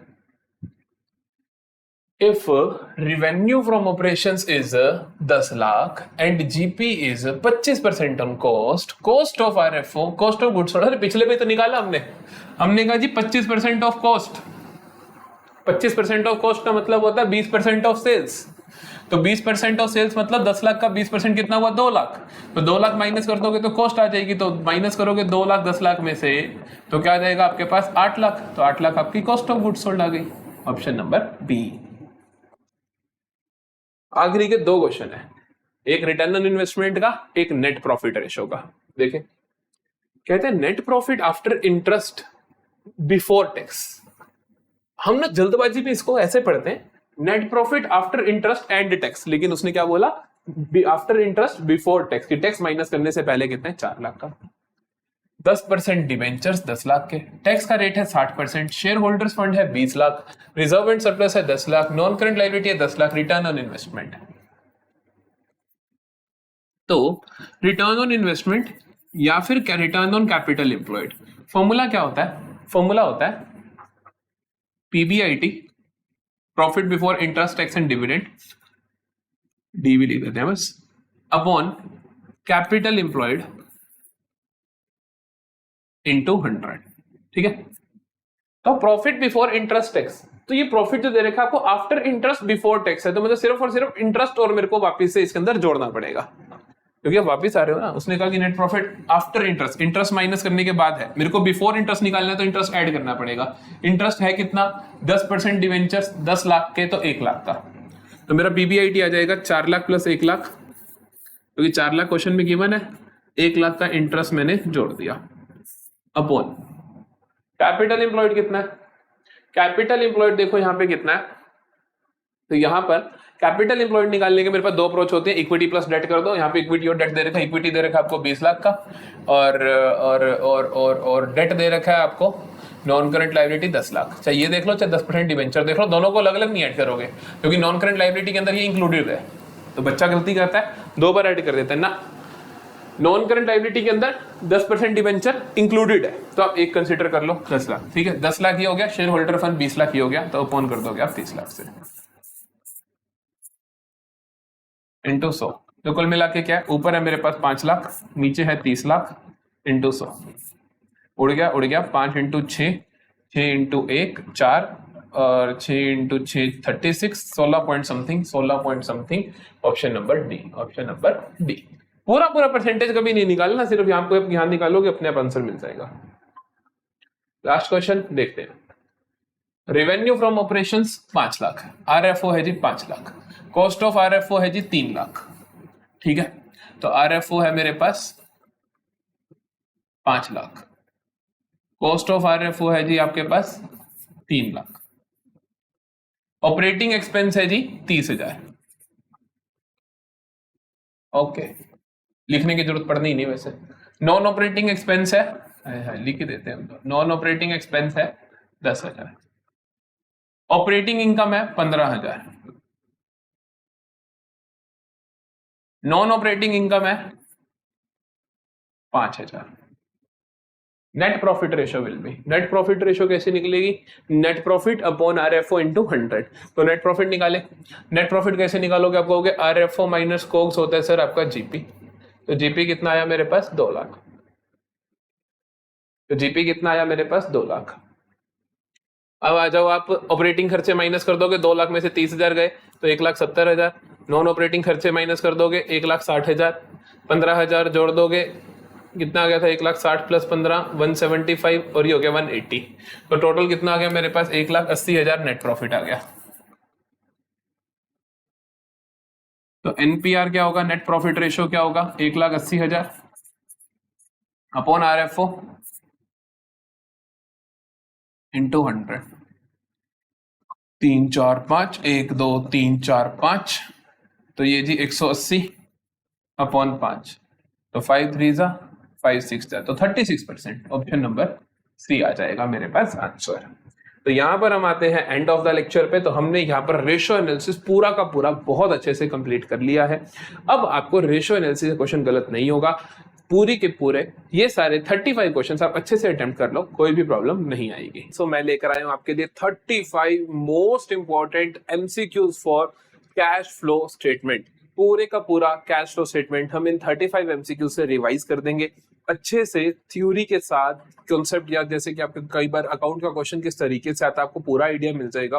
क्योंकि कैश फ्लो स्टेटमेंट एक ऐसा चैप्टर है जिसके जो MCQs बनाने थोड़े डिफिकल्ट होते हैं, तो वो ये किस तरीके से MCQ बन के आ सकते हैं वो सारा कुछ आप अच्छे से सीख लोगे। तो एक एक MCQs को बहुत अच्छे से कर लेना, सारे के सारे MCQs लगा के देखने, मेरे साथ साथ करने और मेरे आंसर्स भी सुनने हैं कि सर किस तरीके से करवा रहे हैं। सो जल्दी से शुरू करते हैं पहले MCQs के साथ। 35 के 35 करेंगे बहुत अच्छे तरीके से। सो पहला है, कहते हैं कि ए limited engaged in business of retailing of two wheelers invested 50 lakh in shares of a manufacturing company। कहता है ए लिमिटेड जिसका खुद का बिजनेस है, 2 टू व्हीलर्स का रिटेल करना, उसने 50 लाख के शेयर खरीद लिए मैन्युफैक्चरिंग कंपनी के, डिविडेंड रिसीव होगा जो इस इन्वेस्टमेंट पे, वो क्या होगा। अब जो उसने किसी कंपनी के शेयर खरीदे हैं तो वो इसकी इन्वेस्टिंग एक्टिविटी तो उसके ऊपर जो उसको मिलेगा dividend received, rent received, interest received, ये सारे क्या होते हैं, cash flow from investing activities होते हैं। अगला देखते हैं, तो कॉन्सेप्चुअल क्वेश्चन आएगा जो भी आएगा आपके पास, how will you classify deposits by customer in Axis Bank. अब आप सोच सकते हो कि हम किसके बिहाफ पे देखें, कस्टमर के बिहाफ पे देखें या बैंक के बिहाफ पे। तो कॉमन सेंस की बात होनी चाहिए कि हम कंपनी के हिसाब से देखेंगे, इन दोनों में जो भी कंपनी है, कंपनी कौन है, एक्सिस बैंक है। तो एक्सिस बैंक के पास जो डिपॉजिट आ रहे हैं उसके कस्टमर्स के, वो उनके लिए क्या है, वो उनकी फाइनेंसिंग है, ऑपरेटिंग है या इन्वेस्टिंग है, रोज का काम है। रोज कुछ कस्टमर आते हैं, पैसा डिपॉजिट करवाते हैं, कुछ विड्रॉ करवाते हैं, तो this is the operating activity. तो ये क्या है, उनके लिए एक ऑपरेटिंग एक्टिविटी है। अगला है, which of the following is a source of cash. इनमें से सोर्स ऑफ कैश कौन सा है। ये बेसिकली एक तरीके से आप ध्यान से देखना, बहुत अच्छा क्वेश्चन है। पहला कहते हैं sale of marketable securities for cash, ये एक्चुअली में नहीं है। क्यों, क्योंकि marketable security cash and cash equivalent में आता है, तो इसको कैश में कन्वर्ट करने से कोई कैश नहीं आया आपके पास, छोड़ दो उसको, तो ये नहीं हो सकता। कैश विड्रॉन फ्रॉम बैंक नहीं, ये भी एक कैश की फॉर्म दूसरी कैश की फॉर्म में बदल गई बस। कैश डिपॉजिटेड इन बैंक नहीं, ये भी कैश की फॉर्म, कैश में पड़ा था वो बैंक में पड़ा, तो वो फॉर्म बदली है सिर्फ। Sale of goods costing 10,000 for 8,000, हाँ जी, यहां पर मेरे पास कैश आ रहा है क्योंकि मेरी इन्वेंट्री जा रही है, इन्वेंट्री मेरी रिड्यूस हो रही है, कैश मेरा इंक्रीज हो रहा है। सो यहां पर हम कहेंगे कि हाँ जी एक्चुअली में कैश आ रहा है। ठीक है, While calculating cash flow from operating activities which will be added, इनमें से क्या चीज आप ऐड करते हो। ऑपरेटिंग एक्टिविटी का पूरा फॉर्मेट मैं आपको ऑलरेडी करवा चुका हूँ, हर चीज का फॉर्मेट करवा चुका हूँ। तो कॉन्सेप्ट वीडियो अगर जिस भी बच्चे को आती है वो 35 के 35 ठीक करने वाला है। देखो कब होगा, increase in creditor. Increase in creditor का मतलब क्या होता है, इंक्रीज इन करंट लायबिलिटी। हाँ, ऑपरेटिंग एक्टिविटी में ऐड करते हैं हम सॉरी, ऑपरेटिंग एक्टिविटी में ऐड करते हैं हम वर्किंग कैपिटल चेंजेस में, याद है? Increase in inventory, increase in current asset minus होता है तो ये नहीं हो सकता। Increase in trade receivable, increase in current asset minus होता है तो ये नहीं हो सकता। Decrease in bills payable, decrease in current liability भी माइनस होता है, ये नहीं हो सकता। तो इसका आंसर क्या होगा मेरे पास? ऑप्शन नंबर ए होगा। अगला देखो, issue of debentures for consideration other than cash is shown under which activity. कहता है कि तुमने डिबेंचर इशू कर दिए for consideration other than cash के लिए, तो आप उसको कौन सी एक्टिविटी मानोगे? देखो, कैश फ्लो स्टेटमेंट के अंदर, कैश फ्लो स्टेटमेंट के अंदर सिर्फ वही चीजें आती हैं जिससे कैश का फ्लो हो रहा हो, कैश का फ्लो हो रहा हो। अब इससे कैश का फ्लो ही नहीं हो रहा, क्यों भला? अगर आपने डिबेंचर्स इशू करे, आपने कुछ भी सामने से सामान लिया उसके बदले, तो क्या कैश गया कहीं? नहीं गया। आपने डिबेंचर दे दिया, सामान आ गया, कैश का कोई लेन देन नहीं हुआ, तो कैश फ्लो स्टेटमेंट में जाएगा ही नहीं। तो नन ऑफ दिस, कोई भी एक्टिविटी नहीं मानोगे आप। अगला कहते हैं which of the following item is considered as cash equivalent. इसके अंदर कैश एंड कैश इक्विवेलेंट में क्या आ रहा है? इनके अंदर से देखिए, इन्वेस्टमेंट, सिर्फ करंट इन्वेस्टमेंट आती होती है, सारी नहीं आती। डेटर्स नहीं आते, बिल ऑफ एक्सचेंज नहीं आते, ये तो सारी करंट एसेट्स में आती है। मार्केटेबल सिक्योरिटीज आती है, ठीक है। अगली चीज आती है cash flow statement is prepared for financial planning of. कैसी फाइनेंशियल प्लानिंग करते हो आप इससे? देखो, कैश फ्लो स्टेटमेंट बनाकर ना हम देखना चाहते हैं कि हमारे पिछले एक साल के अंदर कैश का कितना इनफ्लो हुआ और कितना आउटफ्लो हुआ, कितना इनफ्लो हुआ, कितना आउटफ्लो हुआ। ये हम देखना चाहते हैं कि मेरे पास कैश पड़ा कितना है, कि आने वाली कमिटमेंट से पूरी कर सकूं। सिर्फ हम शॉर्ट टर्म कमिटमेंट देख पाते हैं यहाँ पर, क्योंकि हम सिर्फ एक साल का एनालिसिस कर रहे हैं, और हम आगे भी सिर्फ शॉर्ट टर्म के लिए देखते हैं कि नेक्स्ट एक ईयर के लिए मेरे पास इनफ कैश है या नहीं है। Cash flow statement is also known as, cash flow statement को क्या बुलाया जाता है? Statement accounting for variation in credit, credit नहीं, उधार का कोई काम नहीं है। Statement of changes in financial position on cash basis, बिल्कुल कहता है फाइनेंशियल पोजीशन में, मतलब कि आपकी एसेट्स, आपकी लाइबिलिटीज, इनके अंदर जो चेंज आ रहा है कैश बेसिस से, वो देखते हैं। बिल्कुल देखते हैं सर, बिल्कुल देखते हैं सर। फिर कहते हैं कि statement accounting for variation in cash, बिल्कुल जो कैश में वैसे वेरिएशन आ रहा है वो भी सारा हम देखते हैं। फाइनेंशियल पोजीशन में जो वेरिएशन आ रहा है वो भी हम देखते हैं, दोनों ही सही है। इसमें देखो क्या कहते हैं, statement of changes in financial position on cash basis, statement accounting for variation in cash, दोनों लिखा है, तो this is the correct option, this will be the correct option, क्योंकि ये दोनों ही ठीक है, ठीक है। अगला देखते हैं, यहां कहता है Which of the following is a part of cash and cash equivalent? फिर से कैश एंड कैश इक्विवेलेंट किसे बोलोगे? मार्केटेबल सिक्योरिटी को बोलते हो, करंट इन्वेस्टमेंट को बोलते हो, कैश एट बैंक को बोलते हो। All of this will be the correct option, सभी है। यहाँ पर जितनी भी चीजें लिखी है सभी की सभी कैश एंड कैश इक्विवेलेंट है पड़ी। What will be the effect of purchase of marketable securities for cash on cash flow statement? Marketable security क्या होती है? मैंने अभी आपको बताया, मार्केटेबल सिक्योरिटी, मार्केटेबल सिक्योरिटी क्या होती है? तो मार्केटेबल सिक्योरिटी होती है आपकी, that is cash and cash equivalent का पार्ट होती है। तो बेसिकली अगर आपने कैश देके ये खरीदा तो एक्चुअली में कैश कैश इक्विवेलेंट पे कोई फर्क पड़ेगा? नहीं पड़ेगा, तो हम इनको कहीं भी रिकॉर्ड नहीं करेंगे, there will be no effect. Then we have Which of the following is not included in cash and cash equivalent? क्या इंक्लूड नहीं होगा? ये इन सभी एमसीक्यू से आप अच्छे से समझ गए होंगे कि कैश एंड कैश इक्विवेलेंट में क्या आता है और क्या नहीं आता है। तो यहां पर कह रहे हैं एक चेक्स इन हैंड, बिल्कुल कैश एंड कैश इक्विवेलेंट का पार्ट होते हैं। शॉर्ट टर्म मार्केटेबल सिक्योरिटीज भी होते हैं, हमने अभी देखा। डिमांड डिपॉजिट विद बैंक, बिल्कुल कि आप जब चाहो उसी टाइम डिमांड करके बैंक से निकलवा सकते हो, ये भी कैश इक्विवेलेंट में आता है। ट्रेड रिसीवेबल नहीं आता, तो ये मेरा करेक्ट ऑप्शन होगा, क्योंकि ये मेरी करंट एसेट होता है, मैं जब चाहूं कैश में कन्वर्ट नहीं कर सकता। अगला देखते हैं, Which of the following transaction will result into flow of cash? कहते हैं किस ट्रांजेक्शन से कैश का फ्लो होगा, चाहे इन हो चाहे आउट हो, फर्क नहीं पड़ता। वो कहना चाहता है फ्लो होना चाहिए। डिपॉजिटेड 10,000 इन बैंक नहीं होगा, क्योंकि ये तो एक फॉर्म से दूसरी फॉर्म में बदल गया। विड्रू कैश फ्रॉम बैंक नहीं होगा, क्योंकि ये भी एक फॉर्म से दूसरी फॉर्म में बदल गया। Sale of machinery of book value of 74,000 at a loss of 9,000, बिल्कुल यहाँ पे कैश का फ्लो हो रहा है, कि कैश हमारे पास आ रहा है, मशीनरी जा रही है, तो कैश का फ्लो तो हो रहा है। Converted 2 lakh 9% debenture into equity share, इसमें कोई कैश का फ्लो हुआ नहीं, पहले से जो मेरे डिवेंचर थे मैंने उनको इक्विटी शेयर मानना शुरू कर दिया, दोनों में कोई पैसा नहीं आया ना, कन्वर्ट किया सिर्फ, पैसा पहले ही आ रहा है, तो ऑप्शन नंबर 3 होगा, तो ऑप्शन नंबर 3 होगा, that is option number B, only 3। ठीक है, अगला देखते हैं, purchase of building result in, अगर आप बिल्डिंग खरीदोगे तो क्या होगा, कैश जाएगा, कैश जाएगा तभी तो बिल्डिंग खरीद पाओगे, तो आउटफ्लो ऑफ कैश होगा। कहता है बहुत इनफ्लो आउटफ्लो, क्यों भाई, बिल्डिंग के अंदर कोई कैश भर रखा है, तो आउटफ्लो ऑफ कैश होगा। अगला देखते हैं, which of the following is not a source of cash, इनमें से क्या चीज कैश का सोर्स नहीं है। डिविडेंड रिसीव करोगे कैश आएगा, तो ये सोर्स है पड़ा भैया।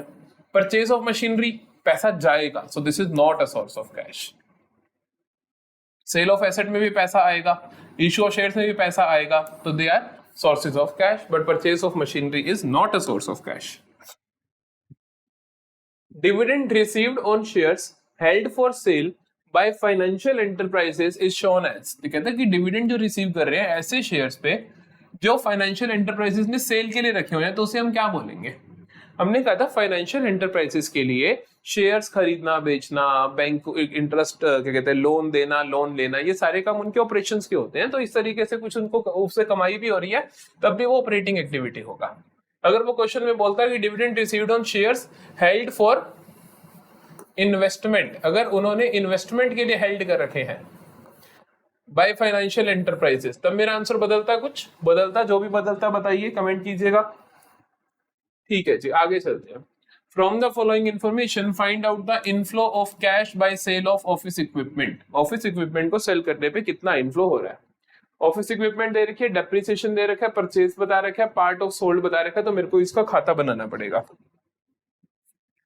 मेरे को ऑफिस इक्विपमेंट का छोटा सा अकाउंट बनाना पड़ेगा।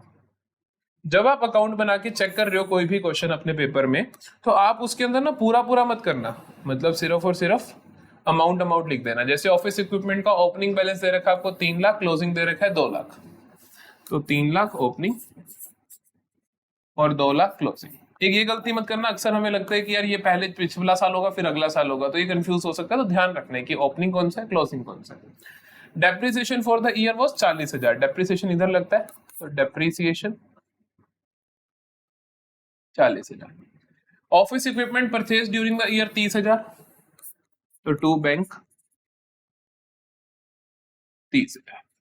ये बैलेंस ब्रॉट डाउन है, ये बैलेंस कैरिड डाउन है। Part of office equipment sold at a profit of 12,000, कुछ हमने इस ऑफिस इक्विपमेंट बेच दिया था प्रॉफिट ऑफ 12,000 पे, देखें कितना होगा। प्रॉफिट ऑफ 12,000 किधर आया होगा, सोचो, इधर आया होगा प्रॉफिट ऑफ 12,000, हमने इधर लिख दिया, क्योंकि लॉस इधर आता है, गेन इधर आता है। टोटल करते हैं, तो 3,42,000, तो ये आया 3,42,000 में से 2 लाख गया, तो 2,42,2,42 में से 40 गया, तो 2,02,000, तो ये आ जाएगा 2,02,000। ठीक है, सॉरी 1,02,000 है ना, 342 में से 140, 1,02,000, तो कितना आ जाएगा 1,02,000। तो 1,02,000 का मैंने क्या किया, सेल किया। पूछा क्या उसने, क्या इंफॉर्मेशन, इनफ्लो बताओ सिर्फ बाय सेल, उसने बोला इनफ्लो बाय सेल बताओ, तो सेल करके इनफ्लो कितना हो रहा है मेरे को, 1,02,000 का option number A will be the correct option. ठीक है, अगला देखते हैं। Loose tools and stores and spares are part of, loose tools, stores और स्पेयर्स किस चीज का पार्ट होते हैं, हमारे इन्वेंट्री का पार्ट होते हैं, तो ऑप्शन नंबर ए। करंट एसेट दिया हुआ ठीक है, बट करंट एसेट का पार्ट इन्वेंट्री होता है, इन्वेंट्री के अंदर ही आते हैं, तो आप पहले इनको इन्वेंट्री में कंसीडर करते हैं हम, फिर इन्वेंट्री करंट एसेट का पार्ट बनती है।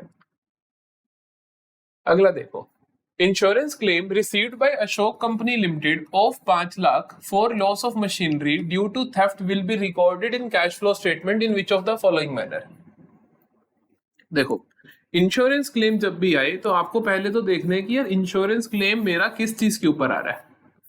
Insurance claim received on machinery है, मशीनरी का है, तो मतलब मेरा इन्वेस्टिंग एक्टिविटी है। वैसे मैंने इन्वेस्टिंग एक्टिविटी के अंदर आपको लिखवाया भी था, जो लास्ट में ऐड करवाया था वहां पे यही ऐड करवाया था, insurance claim received.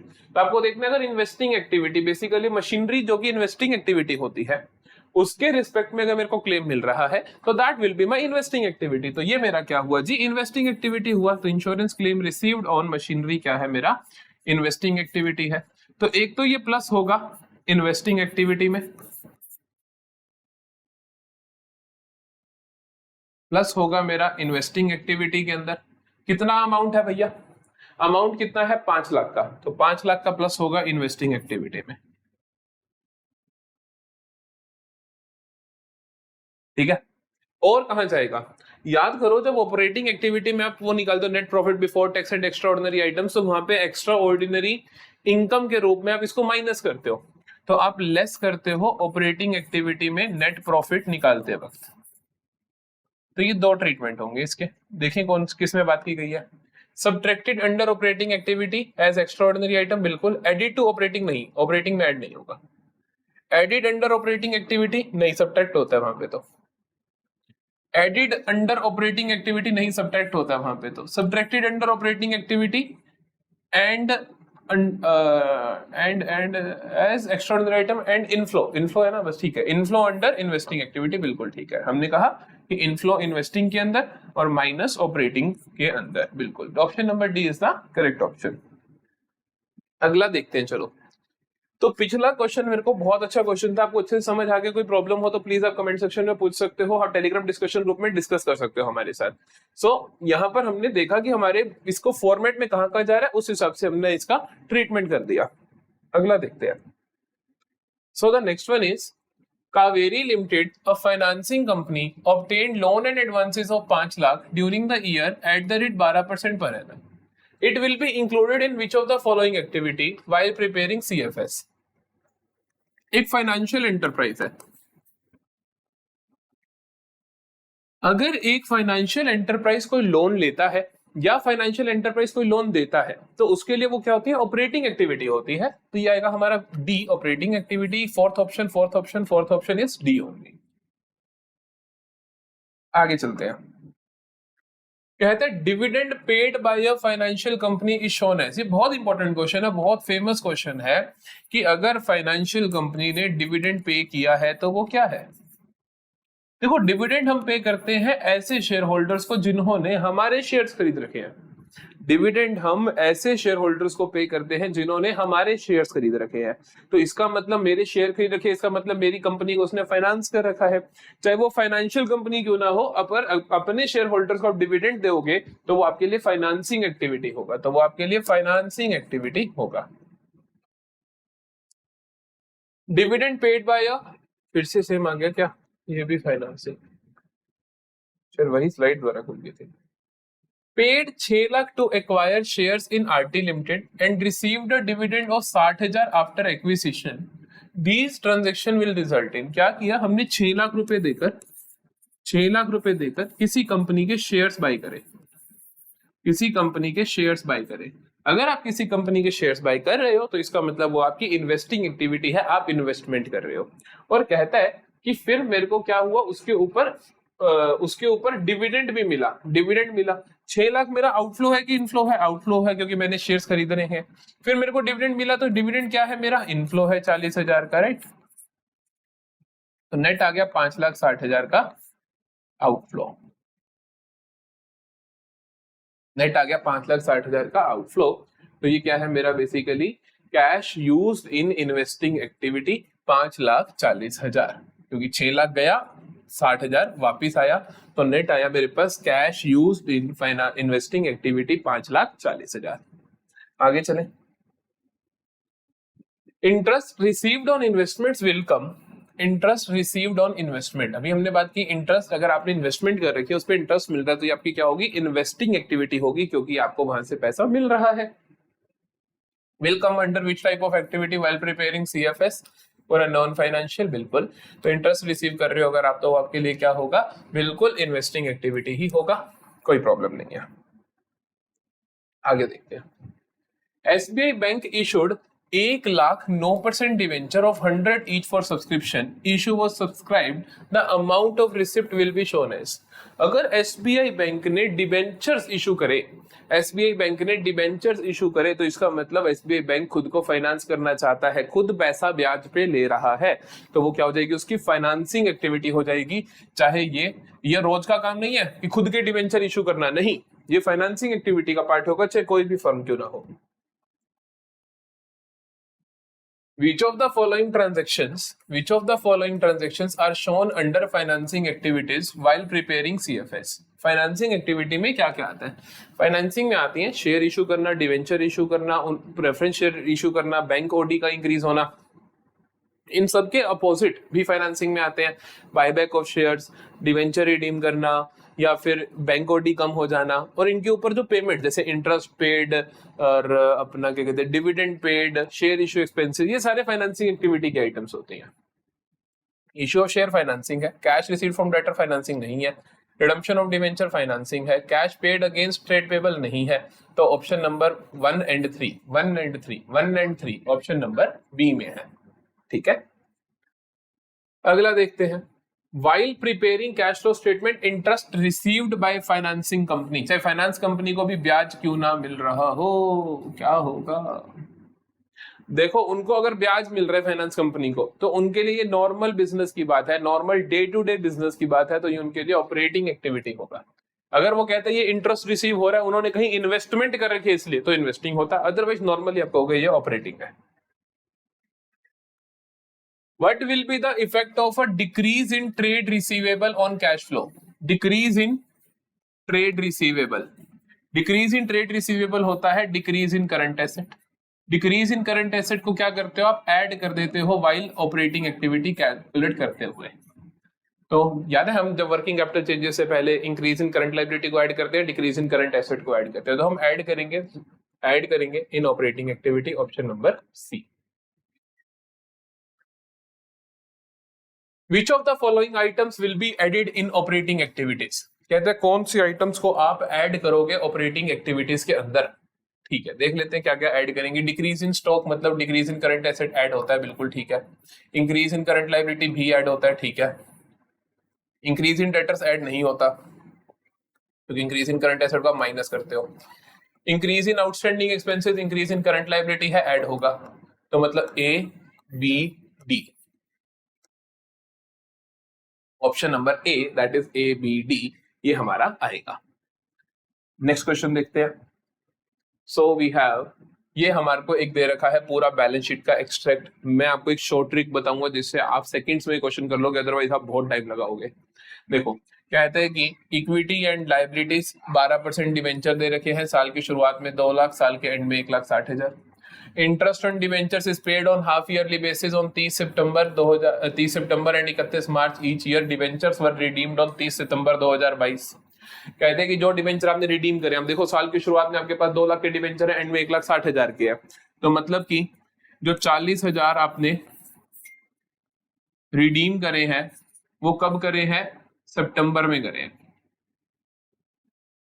How much amount will be shown in financing activity for cash flow statement prepared on 31 मार्च 2023? कहता है कितना अमाउंट आप लिखोगे।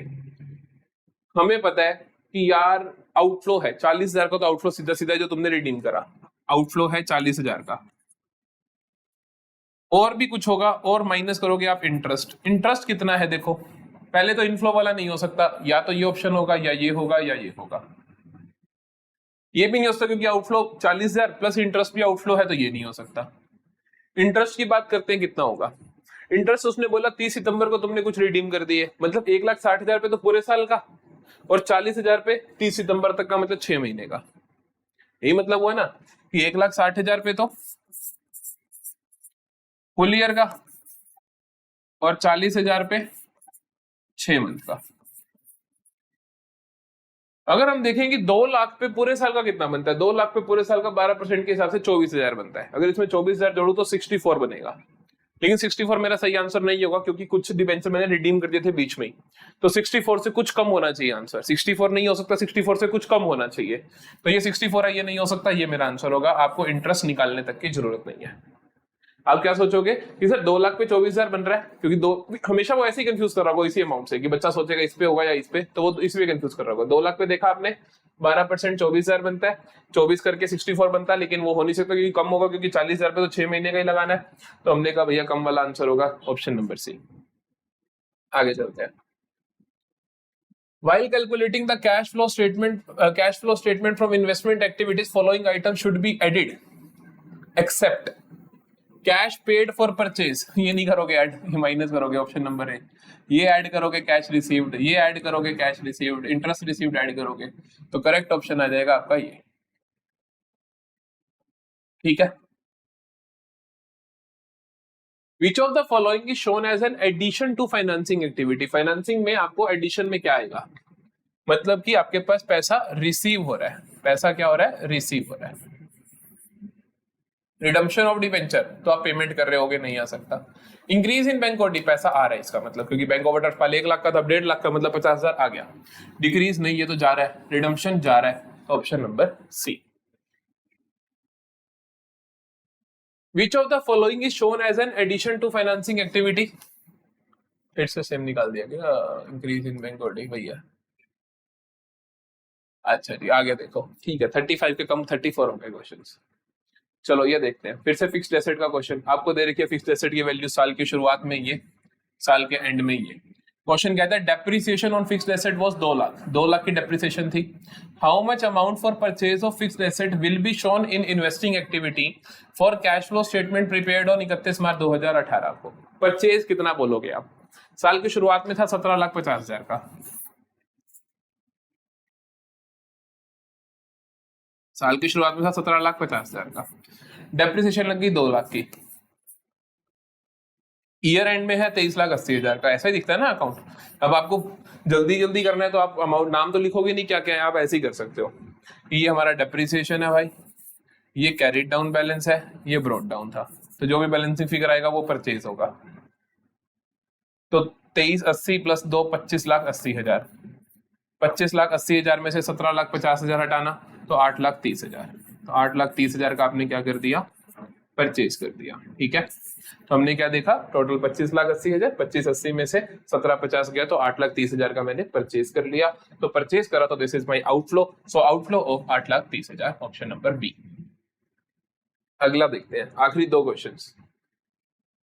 बड़ा ही अच्छा क्वेश्चन है, बहुत ही अच्छा क्वेश्चन है, ध्यान से देखना।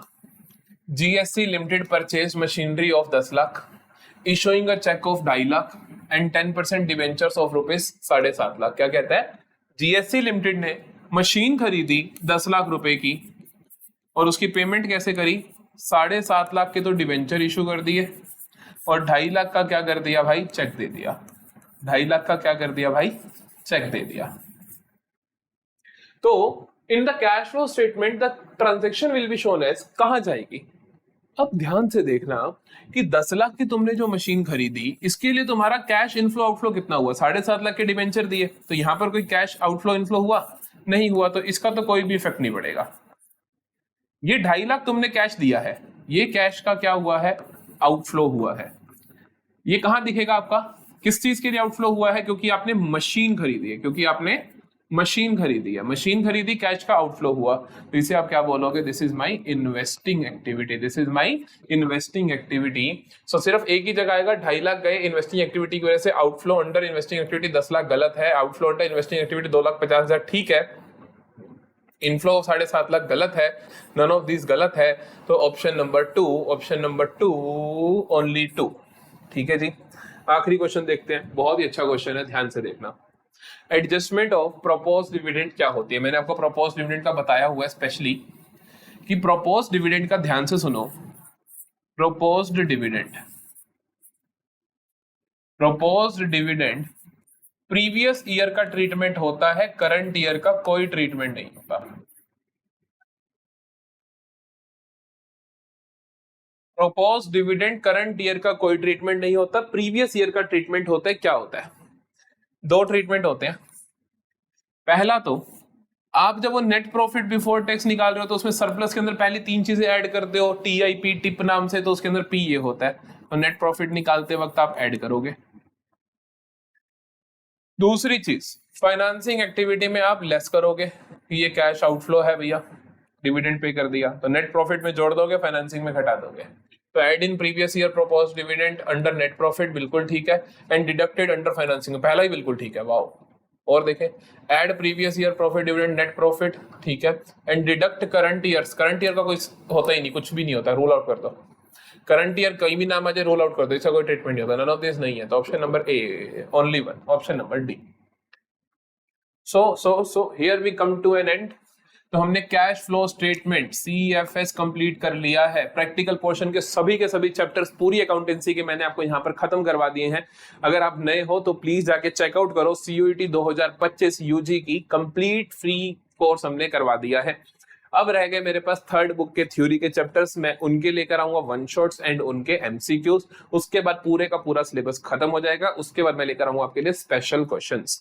सो अच्छे से सारे क्वेश्चंस कर लीजिएगा। कोई भी प्रॉब्लम हो तो आप कमेंट सेक्शन में बता सकते हो। मिलेंगे अगली वीडियो में theory portion of third book के साथ। सो मेरा ये इस पर्टिकुलर सीरीज का लास्ट वीडियो रहने वाला है, क्योंकि मैं पूरा सिलेबस आपको करवा चुका हूं अकाउंटेंसी का with most important MCQs of each and every chapter. तो हमने अब करेंगे हम most important 30 MCQs of theory portion, जो financial statements and financial statement का एनालिसिस, ये दो चैप्टर जो मेरे रह गए थे। तो इन दोनों के मोस्ट इंपोर्टेंट 30 MCQs करने के बाद मेरा पूरा अकाउंटेंसी का सिलेबस खत्म हो जाएगा। मैंने सारे के सारे आपको MCQs भी करवा दिए, मोस्ट इंपोर्टेंट MCQs। तो जल्दी से शुरू करते हैं। चैनल को सब्सक्राइब कर लेना, क्योंकि अभी मैं और भी कंटेंट लेकर आऊंगा आपके लिए कि किस तरीके से आपको CUET की फॉर्म एडमिट कार्ड्स आने, तो और उसके बाद क्या क्या चीजें ड्रेस कोड रहने वाला है, उसके बाद कैसे पेपर देना है, कैसे कॉलेज सिलेक्शन करनी है, साथ ही में भी इनकी रिवीजन भी आएगी जो आपके गैप डेज होंगे। तो जल्दी से शुरू करते हैं पहले MCQ के साथ। जल्दी से हम यहां पर 30 मोस्ट इंपोर्टेंट MCQ खत्म कर लेंगे। तो पहला MCQ है मेरे पास, which of the following is not a part of long term borrowings. तो लॉन्ग टर्म बोरोइंग्स में इनमें से क्या नहीं आता है? डिबेंचर्स बिल्कुल आते हैं, मॉर्गेज लोन बिल्कुल आता है, पब्लिक डिपॉजिट भी आता है, बॉन्ड्स भी आते हैं, बैंक ओवरड्राफ्ट मेरी करंट लायबिलिटी होती है, तो ये नहीं आती। Option number C is the correct option. Then balance sheet and statement of profit and loss are together commonly referred as. कहता है बैलेंस शीट और स्टेटमेंट ऑफ P&L को आप साथ में मिला के क्या कहते हो? फाइनेंशियल स्टेटमेंट्स बोलते हैं, क्योंकि ये मेरी फाइनेंशियल स्टेटमेंट्स होती है। रिसिप्ट एंड पेमेंट नहीं, ऑल ऑफ दिस नहीं, कॉमन साइज नहीं, तो फाइनेंशियल स्टेटमेंट्स हम इनको बोलते हैं। Then name the expense which refer to the indirect expenses relating to principal revenue generating activities of the enterprises। आपको एक ही क्वेश्चन बहुत अच्छा मिलने वाला है। क्या कहता है? Name the expense which refer to indirect expense. कहता है ऐसा खर्चा बताओ जो खुद क्या है? इनडायरेक्ट खर्चा है। Relating to principal revenue generating activities की रिलेट तो करता है वो जो आपका मेजर रिवेन्यू प्रोड्यूसिंग एक्टिविटी है, लेकिन वो एक इनडायरेक्ट खर्चा है। डायरेक्ट खर्चे होते हैं जैसे फैक्ट्री लाइटिंग, या जो ये फैक्ट्री का रेंट हो गया, ये जो प्रोडक्शन से रिलेटेड होते हैं, सेलिंग का हो गया, पैकेजिंग का हो गया, तो वो सारे कहाँ आते हैं? वो सारे तो मेरे ऑपरेशंस में आते हैं ना, तो वो तो ऑपरेशंस हो जाते हैं। मिसलेनियस में तो ऐसे खर्चे जो कहीं भी नहीं आए, तो इसकी कोई कहीं तो आएंगे। ये सेल एक्सपेंस सिर्फ सेल एक्सपेंस नहीं होते। देखो सेल एक्सपेंस के अंदर तो डायरेक्ट एक्सपेंसेस भी होते हैं, पैकेजिंग जैसे कि, लेकिन non operating expense is the correct answer. ये बहुत इंपॉर्टेंट क्वेश्चन है। Why non operating expense? Because इसके अंदर ऐसे खर्चे आते हैं जो डायरेक्टली मेरे काम में हेल्प नहीं कर रहे, लेकिन जो मेरी मेन रिवेन्यू प्रोड्यूसिंग एक्टिविटी है वो इसके बिना हो भी नहीं सकती। जैसे कि इंटरेस्ट ऑन लोन, कि मैंने लोन ले रखा है, जिस लोन की वजह से मैंने सारी मशीन खरीदी, जिस लोन की वजह से मेरे गुड्स बन पा रहे हैं, उसके ऊपर अगर ब्याज ही नहीं दूंगा तो ये काम तो हो ही नहीं पाएगा। तो प्रिंसिपल रिवेन्यू जनरेटिंग एक्टिविटीज को पूरा करने के लिए जो इनडायरेक्ट एक्सपेंसेस किए जाते हैं उन्हें हम बोलते हैं नॉन ऑपरेटिंग एक्सपेंसेस। आगे देखो, long term provisions does not include. Long term provisions में क्या नहीं आता? प्रोविजन फॉर वारंटी बिल्कुल आता है। कि आपने 5 साल की वारंटी दे रखी है, तो आपका आप उसके लिए प्रोविजन बना के चलोगे कि मेरे को उसके लिए कुछ पेमेंट करनी पड़ सकती है। प्रोविजन फॉर अर्न लीव, बिल्कुल। जब आपके पास इंप्लॉइज होते हैं तो आप उनको अर्न लीव के लिए प्रोविजन देते हो कि जो आप जिस दिन बेसिकली आपने लीव नहीं ली तो हम उसकी पेमेंट करेंगे आपको, that is earn leave. Provision for gratuity, बिल्कुल आप ग्रेचुटी का भी प्रोविजन बना के चलते हो अपने इंप्लॉइज के लिए। प्रोविजन फॉर इंप्लॉय बेनिफिट नहीं। इंप्लॉय बेनिफिट इज बेसिकली इसका मेजर पोर्शन जो होता है वो सैलरी, उसके लिए किसी प्रोविजन की जरूरत नहीं होती, अगर होती भी है तो वो शॉर्ट टर्म प्रोविजन की जरूरत होती है। तो option number C, this is not my long term provision. अगला देखो, unclaim dividend appears in a company's balance sheet under the sub head. कि जो अनक्लेम डिविडेंड है, कि तुमने डिविडेंड डिक्लेयर कर दिए बट सामने अभी तक शेयर होल्डर ने वो क्लेम ही नहीं करे, उन्होंने वो लिए ही नहीं, तो हम कहां दिखाएंगे उसको? करंट लायबिलिटी की वो मेरी करंट लायबिलिटी है। उसमें भी वो कहां दिखेगा? अदर करंट लायबिलिटीज में वो दिखता है। Then accumulated dividend arrears on preference shares is shown under in the company's balance sheet as। ये देखो बड़ी अच्छी चीज है। कहता है accumulated dividend arrears, ये होते क्या हैं? देखो प्रेफरेंस शेयर्स जो होते हैं ना, प्रेफरेंस शेयर्स, इनका एक कहानी होती है कि मान लो इनका 2023-24 का डिविडेंड बनता था जी 25 रुपए का, लेकिन हमने नहीं दिया क्योंकि प्रॉफिट ही नहीं थे। इसी तरीके से साल आ गया 24-25, 24-25 के अंदर आपको प्रॉफिट हुआ तो आप पहले इनका पिछले साल का 25 रुपए दोगे, फिर इस साल का दोगे। लेकिन ये 2024-25 में अगर लॉस हो जाता है, फिर ये भी नहीं दोगे, ये भी नहीं दोगे, अगले साल में जाके इन दोनों की भर्ती करोगे। तो बेसिकली ये क्या होता रहता है, एक्यूमुलेट होता रहता है। ये क्या होता रहता है, एक्यूमुलेट होता रहता है कि कल को हम उसकी पेमेंट करेंगे। सो कहते हैं एक्यूमुलेटेड डिविडेंड एरियर जो रहते हैं देने, वो कंपनी की बैलेंस शीट में कहां आएंगे। मैं उनको करंट लायबिलिटी नहीं बोल सकता क्योंकि जरूरी नहीं है कि मैं दूंगा, सिर्फ प्रॉफिट होंगे तभी दूंगा। तो ये बेसिकली आती है हमारी कमिटमेंट्स में। कमिटमेंट्स में कि हमने कमिट कर रखा है प्रेफरेंस शेयर होल्डर्स को कि अगर हमें प्रॉफिट हुए तो हम आपको पुराना डिविडेंड भी देंगे और अब वाला डिविडेंड भी देंगे। Financial statements are presented by directors to share holders at every, कब रिप्रेजेंट करते हैं वो हमेशा करते हैं एनुअल जनरल मीटिंग में। जब भी एजीएम होती है, एनुअल जनरल मीटिंग होती है, तो फाइनेंशियल स्टेटमेंट्स प्रेजेंट करनी पड़ती है हमें अपने शेयर होल्डर्स को। Claims against the company not acknowledged as debt, कहते हैं ऐसे क्लेम जिनको अभी तक डेट नहीं माना गया है वो कहां जाते हैं, वो आपके कंटिंजेंट लायबिलिटी में जाते हैं कि हो सकता है कल को आपको ये क्लेम पे करना पड़े बट अभी तक वो हुआ नहीं है। तो क्या कहा, claim against company not acknowledge, जिनकी अभी एक्नॉलेजमेंट नहीं हुई है कि वो डेट है। ओके जी, अगला देखते हैं। Under which heading the item bills discounted but not yet matured, क्या bills discounted but not yet matured, आपने बिल डिस्काउंट करवा लिया बैंक से, मतलब कि मेरी फर्म को सामने वाले बंदे ने, मिस्टर ए ने एक बिल दिया, बिल रिसीवेबल 3 महीने का, मेरी फर्म के पास वो बिल आया 50,000 का।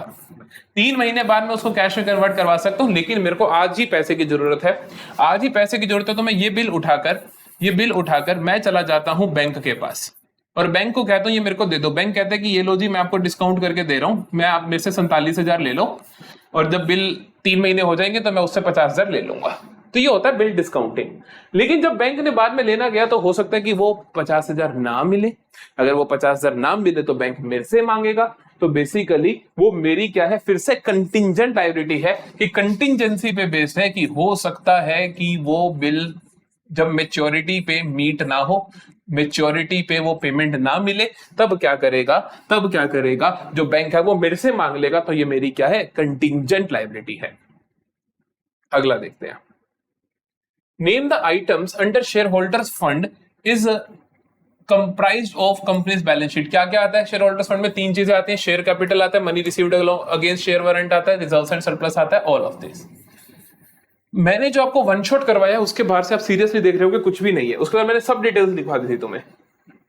आगे देखो, provision for tax appears in a company's balance sheet is under the subhead. Provision for tax होता है आपका शॉर्ट टर्म प्रोविजन, क्योंकि आपको 1 साल के अंदर अंदर पेमेंट करनी होती है। So this is your short term provision. Then आता है current maturity of long term debt. इसका मैंने आपको स्पेसिफिकली लिखवाया था, याद करो पॉइंट। तो current maturity of long term date को आप बोलते हो शॉर्ट टर्म बोरोइंग के अंदर, इसको आप बोलते हो शॉर्ट टर्म बोरोइंग के अंदर। क्यों? क्योंकि इसी साल आपको उसकी पेमेंट करनी है, तो आप उसको शॉर्ट टर्म बोरोइंग मान लोगे कि मेरे को 1 साल के अंदर अंदर उसकी पेमेंट करनी है। तो ये आएगा मेरा D option, short term borrowings. उसके बाद है salaries and wages are shown under. Salaries और वेजेस को आप कहां लिखते हो? ये इंप्लॉय बेनिफिट एक्सपेंस होते हैं, क्योंकि ये आप इंप्लॉय के बेनिफिट के लिए उनको दे रहे हो। Then insurance premium of 60,000 paid by company in advance, it will be shown as under. इसको आप क्या बोलोगे? आपने क्या करा, एडवांस में प्रीमियम दे दिया, तो this is your prepaid expense, this is your prepaid expense. कई बार लगता है बच्चों को कि सर ये शॉर्ट टर्म एडवांस क्यों नहीं, क्योंकि हम एडवांस दे रहे हैं और ये शॉर्ट टर्म के लिए दे रहे हैं। तो हम इसको शॉर्ट टर्म एडवांस किसको बोलते हैं, ध्यान रखना। शॉर्ट टर्म एडवांस आप किसको बोलते हो? शॉर्ट टर्म एडवांस हम बोलते हैं एडवांस पेड टू सप्लायर। अगर तुम अपने सप्लायर को दे रहे हो, सप्लायर मतलब जिससे तुम माल खरीदते हो, अगर उसको एडवांस दे रहे हो, तब आप शॉर्ट टर्म एडवांसेस बोलोगे, अदरवाइज नहीं बोलोगे। बाकी सभी प्रीपेड एक्सपेंस आते हैं आपके अदर करंट एसेट्स के अंदर, तो ये आएगा आपका अदर करंट एसेट्स में। Next is pick the odd one out. Odd one out देखते हैं। हॉरिजॉन्टल एनालिसिस, ठीक है। Comparative statement of P and L, हाँ जी, हॉरिजॉन्टल एनालिसिस इसी को बोलते हैं। कंपैरेटिव बैलेंस शीट को भी हॉरिजॉन्टल एनालिसिस बोलते हैं। तो ये तीनों सेम है, ये तीनों सेम है। Common size statement is basically vertical analysis, तो ये मेरा डिफरेंट है। Option number 4, option number 4, option number D. While preparing statement of P&L, salaries and wages are shown as under। Salary wages कहां जाते हैं? अभी हमने थोड़ी देर पहले बात की थी, that are employ benefit expenses के अंदर जाते हैं। फिर आता है accounting ratios are important tools used by. Accounting ratios को कौन यूज करता है? सभी लोग यूज करते हैं, चाहे इन्वेस्टर हो, चाहे मैनेजर हो, चाहे रिसर्चर हो, सभी लोग यूज करेंगे। जितने भी टूल्स ऑफ एनालिसिस हैं वो सभी लोग यूज करते हैं, क्योंकि इनके अंदर जो इंफॉर्मेशन रिक्वायर्ड होती है वो कंपनी की फाइनेंशियल स्टेटमेंट से हमें मिल जाती है।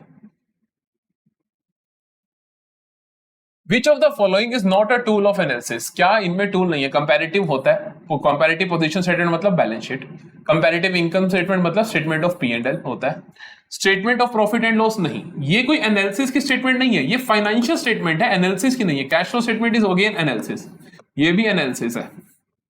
तो statement of P and L is financial statement, not analysis का स्टेटमेंट। तो एनालिसिस के स्टेटमेंट जो होते हैं वो बाद में बनाते हैं, जैसे कॉमन साइज, जैसे comparative, ratio analysis, cash flow statement, ये सारे हमारे एनालिसिस के स्टेटमेंट होते हैं। What will be the trend percentage if the inventory of the firm is 2 lakh, 2,40,000, 3 lakh, 4 lakh? देखो ट्रेंड परसेंटेज इसका मतलब होता है कि पहली एक बेस ईयर ले लोगे, आप उसको 100 बोल दोगे और बाकी को उसके रिस्पेक्ट में डिफाइन कर दोगे। तो हम पहले को बेस ईयर लेंगे, इसको हमने बेस ईयर लिया, इसको हमने 100 बोल दिया। अगर ये 100 है तो ये कितना होगा? सोचो, ये 120 होगा, है ना। अगर ये 100% है तो ये इससे 20% ही फालतू होगा, 120 होगा। ये कितना होगा? 150 होगा, क्योंकि 3 लाख इस 2 लाख से 50% ज्यादा, 2 लाख का 50% 1 लाख होता है, उतना ही ज्यादा है। ये 200 होगा, तो आंसर आना चाहिए 100, 120, 150, 200, 100, 120, 150, 200। ठीक है जी, तो ये आपको पता होना चाहिए। ये बहुत कई बार ऐसा क्वेश्चन पूछ लेता है, इसलिए मैंने करवा दिया। आगे देखते हैं। In comparative statement, change in different items is presented in the form of। कहते हैं comparative statements के अंदर change जो होता है different items में, उसको आप किस फॉर्म में प्रेजेंट करते हो? comparative statement में हम पहले absolute change देखते हैं, फिर हम परसेंटेज चेंज देखते हैं। याद है ना, पहले हम एब्सोल्यूट देखेंगे कितना चेंज है, फिर देखेंगे परसेंटेज में कितना है। Both money value and percentages, बिल्कुल, मतलब एब्सोल्यूट अमाउंट मतलब मॉनेटरी वैल्यू में, और फिर आप उसको परसेंटेजेस में देखोगे। आगे चलते हैं। Fixed assets of a company increase from 3 lakh to 4 lakh. Fixed asset क्या हो गई? कंपनी की इंक्रीज हो गई 3 लाख से 4 lakh.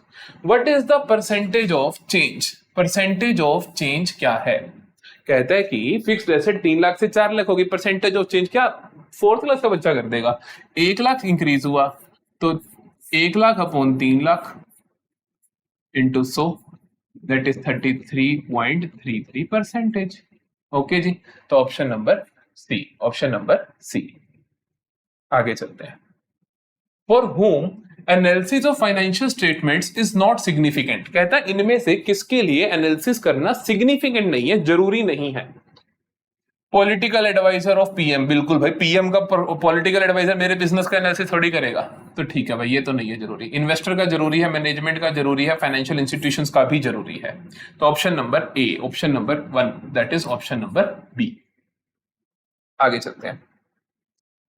Manipulation in the books of account just to present a better financial position than actual is called. देखो, मैनिपुलेशन मतलब हम अपनी बुक्स के साथ छेड़छाड़ करें in order to show a better position than the actual. कि एक्चुअल में तो मेरा बिजनेस खराब है, बट मैं उसको इस तरीके से शो करता हूं कि बहुत अच्छा दिखता है, तो that is my window dressing. उसे हम क्या बोलते हैं? Window dressing. मैंने आपको लास्ट क्लास में बहुत अच्छे से सिखाया था, इसे हम बोलते हैं विंडो ड्रेसिंग। आगे चलते हैं। When financial statements for a single year are analyzed, it is called। जब हम एक ही साल की फाइनेंशियल स्टेटमेंट को एनालिसिस करते हैं तो उसे हम बोलते हैं वर्टिकल एनालिसिस। जैसे हम कॉमन साइज स्टेटमेंट में करते हैं कि हम एक चीज को 100 बोल देते हैं, बाकियों को उसी के उसमें डिफाइन करते रहते हैं, तो दैट इज मेरा vertical analysis, option number D. अगला है financial analysis can be used for. Financial analysis किस लिए यूज करते हैं हम? डिविडेंड डिसीजन के लिए बिल्कुल। हम देखते हैं कि हमारे को कितना प्रॉफिट हो रहा है, कितना लॉस हो रहा है, क्या वाकई हम डिविडेंड बांटने की स्थिति में है या नहीं। क्रेडिट एनालिसिस बिल्कुल, क्या हमारी सॉल्वेंसी रेशियोज बढ़िया है, क्या हम अपने क्रेडिटर्स को पेमेंट कर पा रहे हैं, बिल्कुल। सिक्योरिटीज एनालिसिस बिल्कुल जी, हमारे को टेंशन होती है ना कि हमारी सिक्योरिटीज देखो यहाँ पे दो मीनिंग हो सकते हैं सिक्योरिटीज। एक तो हमारे की फाइनेंसिंग एक्टिविटी जैसे शेयर्स, डिवेंचर्स, उनका एनालिसिस करना चाहिए, या इसका ये भी हो सकता है सिक्योरिटी कंसर्न्स जैसे कि टैक्स अथॉरिटीज का कंसर्न। तो वो सभी चीजों के लिए हमारा काम आएगा ये। Of course option number D, all of this. आगे चलते हैं। Analysis of financial statements of an enterprise over a period of time. Over a period of time, याद करो मैंने आपको बताया था period of time is time series. इसके काफी सारे नाम होते हैं। टाइम सीरीज लिखा हुआ है यहाँ पर, बिल्कुल टाइम सीरीज लिखा हुआ है। इसके और भी नाम होते हैं, दैट इज हॉरिजॉन्टल एनालिसिस। ये सारे नाम आपको पता होने चाहिए। इसको आप टाइम सीरीज भी बोलते हो, इसको आप ट्रेंड एनालिसिस भी बोलते हो, इसको आप डायनामिक भी बोलते हो, डायनामिक एनालिसिस। तो आप कोई मर्जी नाम देख सकते हो, कोई भी नाम आपको पूछ सकता है। इसी तरीके से वर्टिकल के नाम होते हैं, vertical, static, cross sectional. External analysis मतलब बाहर के लोग अगर कर रहे हो तो। Which of the following statement is false? कौन सी स्टेटमेंट गलत है? कहते हैं financial statements analysis is a postmortem of business transaction. बिल्कुल, उसका पोस्टमार्टम करके हम इकट्ठा कर देते हैं, ठीक है, ये तो ठीक है। तो dressing means manipulating of books of account, ये भी बिल्कुल ठीक है, यही मतलब होता है इसका।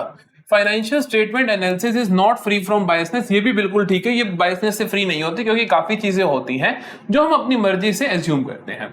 Tax authorities are not interested in financial statement analysis. कहता है टैक्स अथॉरिटीज इंटरेस्टेड नहीं होती हैं, ये फॉल्स है। अरे वो तो होती हैं। तो this is my false statement. Okay, अगला देखते हैं। क्रॉस सेक्शनल एनालिसिस, मैंने आपको पहले बताया था, cross sectional analysis is vertical analysis या स्टैटिक एनालिसिस, जो मर्जी नाम दे सकते हो आप इसको। Then my last one is analysis conducted by investors and creditors. इसे हम क्या बोलेंगे? इज नोन एज, इसे हम बोलते हैं एक्सटर्नल एनालिसिस, की बाहर के लोग एनालिसिस कर रहे हैं। थोड़ा अच्छे से लिखना चाहिए था, यहाँ पे आना चाहिए था पोटेंशियल इन्वेस्टर्स, क्योंकि जो लोग ऑलरेडी इन्वेस्ट कर चुके होते हैं वो मालिक होते हैं, तो उनका इन्वेस्टमेंट को हम इंटरनल एनालिसिस बोलते हैं। बट ठीक है, जनरल भाषा में इसका मतलब यही होता है, इन्वेस्टर मतलब बाहर के लोग, और क्रेडिटर जिन्होंने उधार पे ले रखा तो बाहर के लोग हैं, वो बिजनेस के अंदर के लोग नहीं है। तो इसका आंसर आएगा external analysis, option number A. तो here we come to an end of this video. I hope आपको पसंद आई होगी पूरी सीरीज। मैं इनको पूरे को क्लब करके भी आपके लिए वीडियोस डाल दूंगा, कि पूरा पार्टनरशिप, पूरा कंपनी, पूरा एनालिसिस का, और उधर से पूरी अकाउंटेंसी का क्लब करके वीडियो में वन शॉट डाल दूंगा। So that will help you a lot. Thank you for watching, bye bye.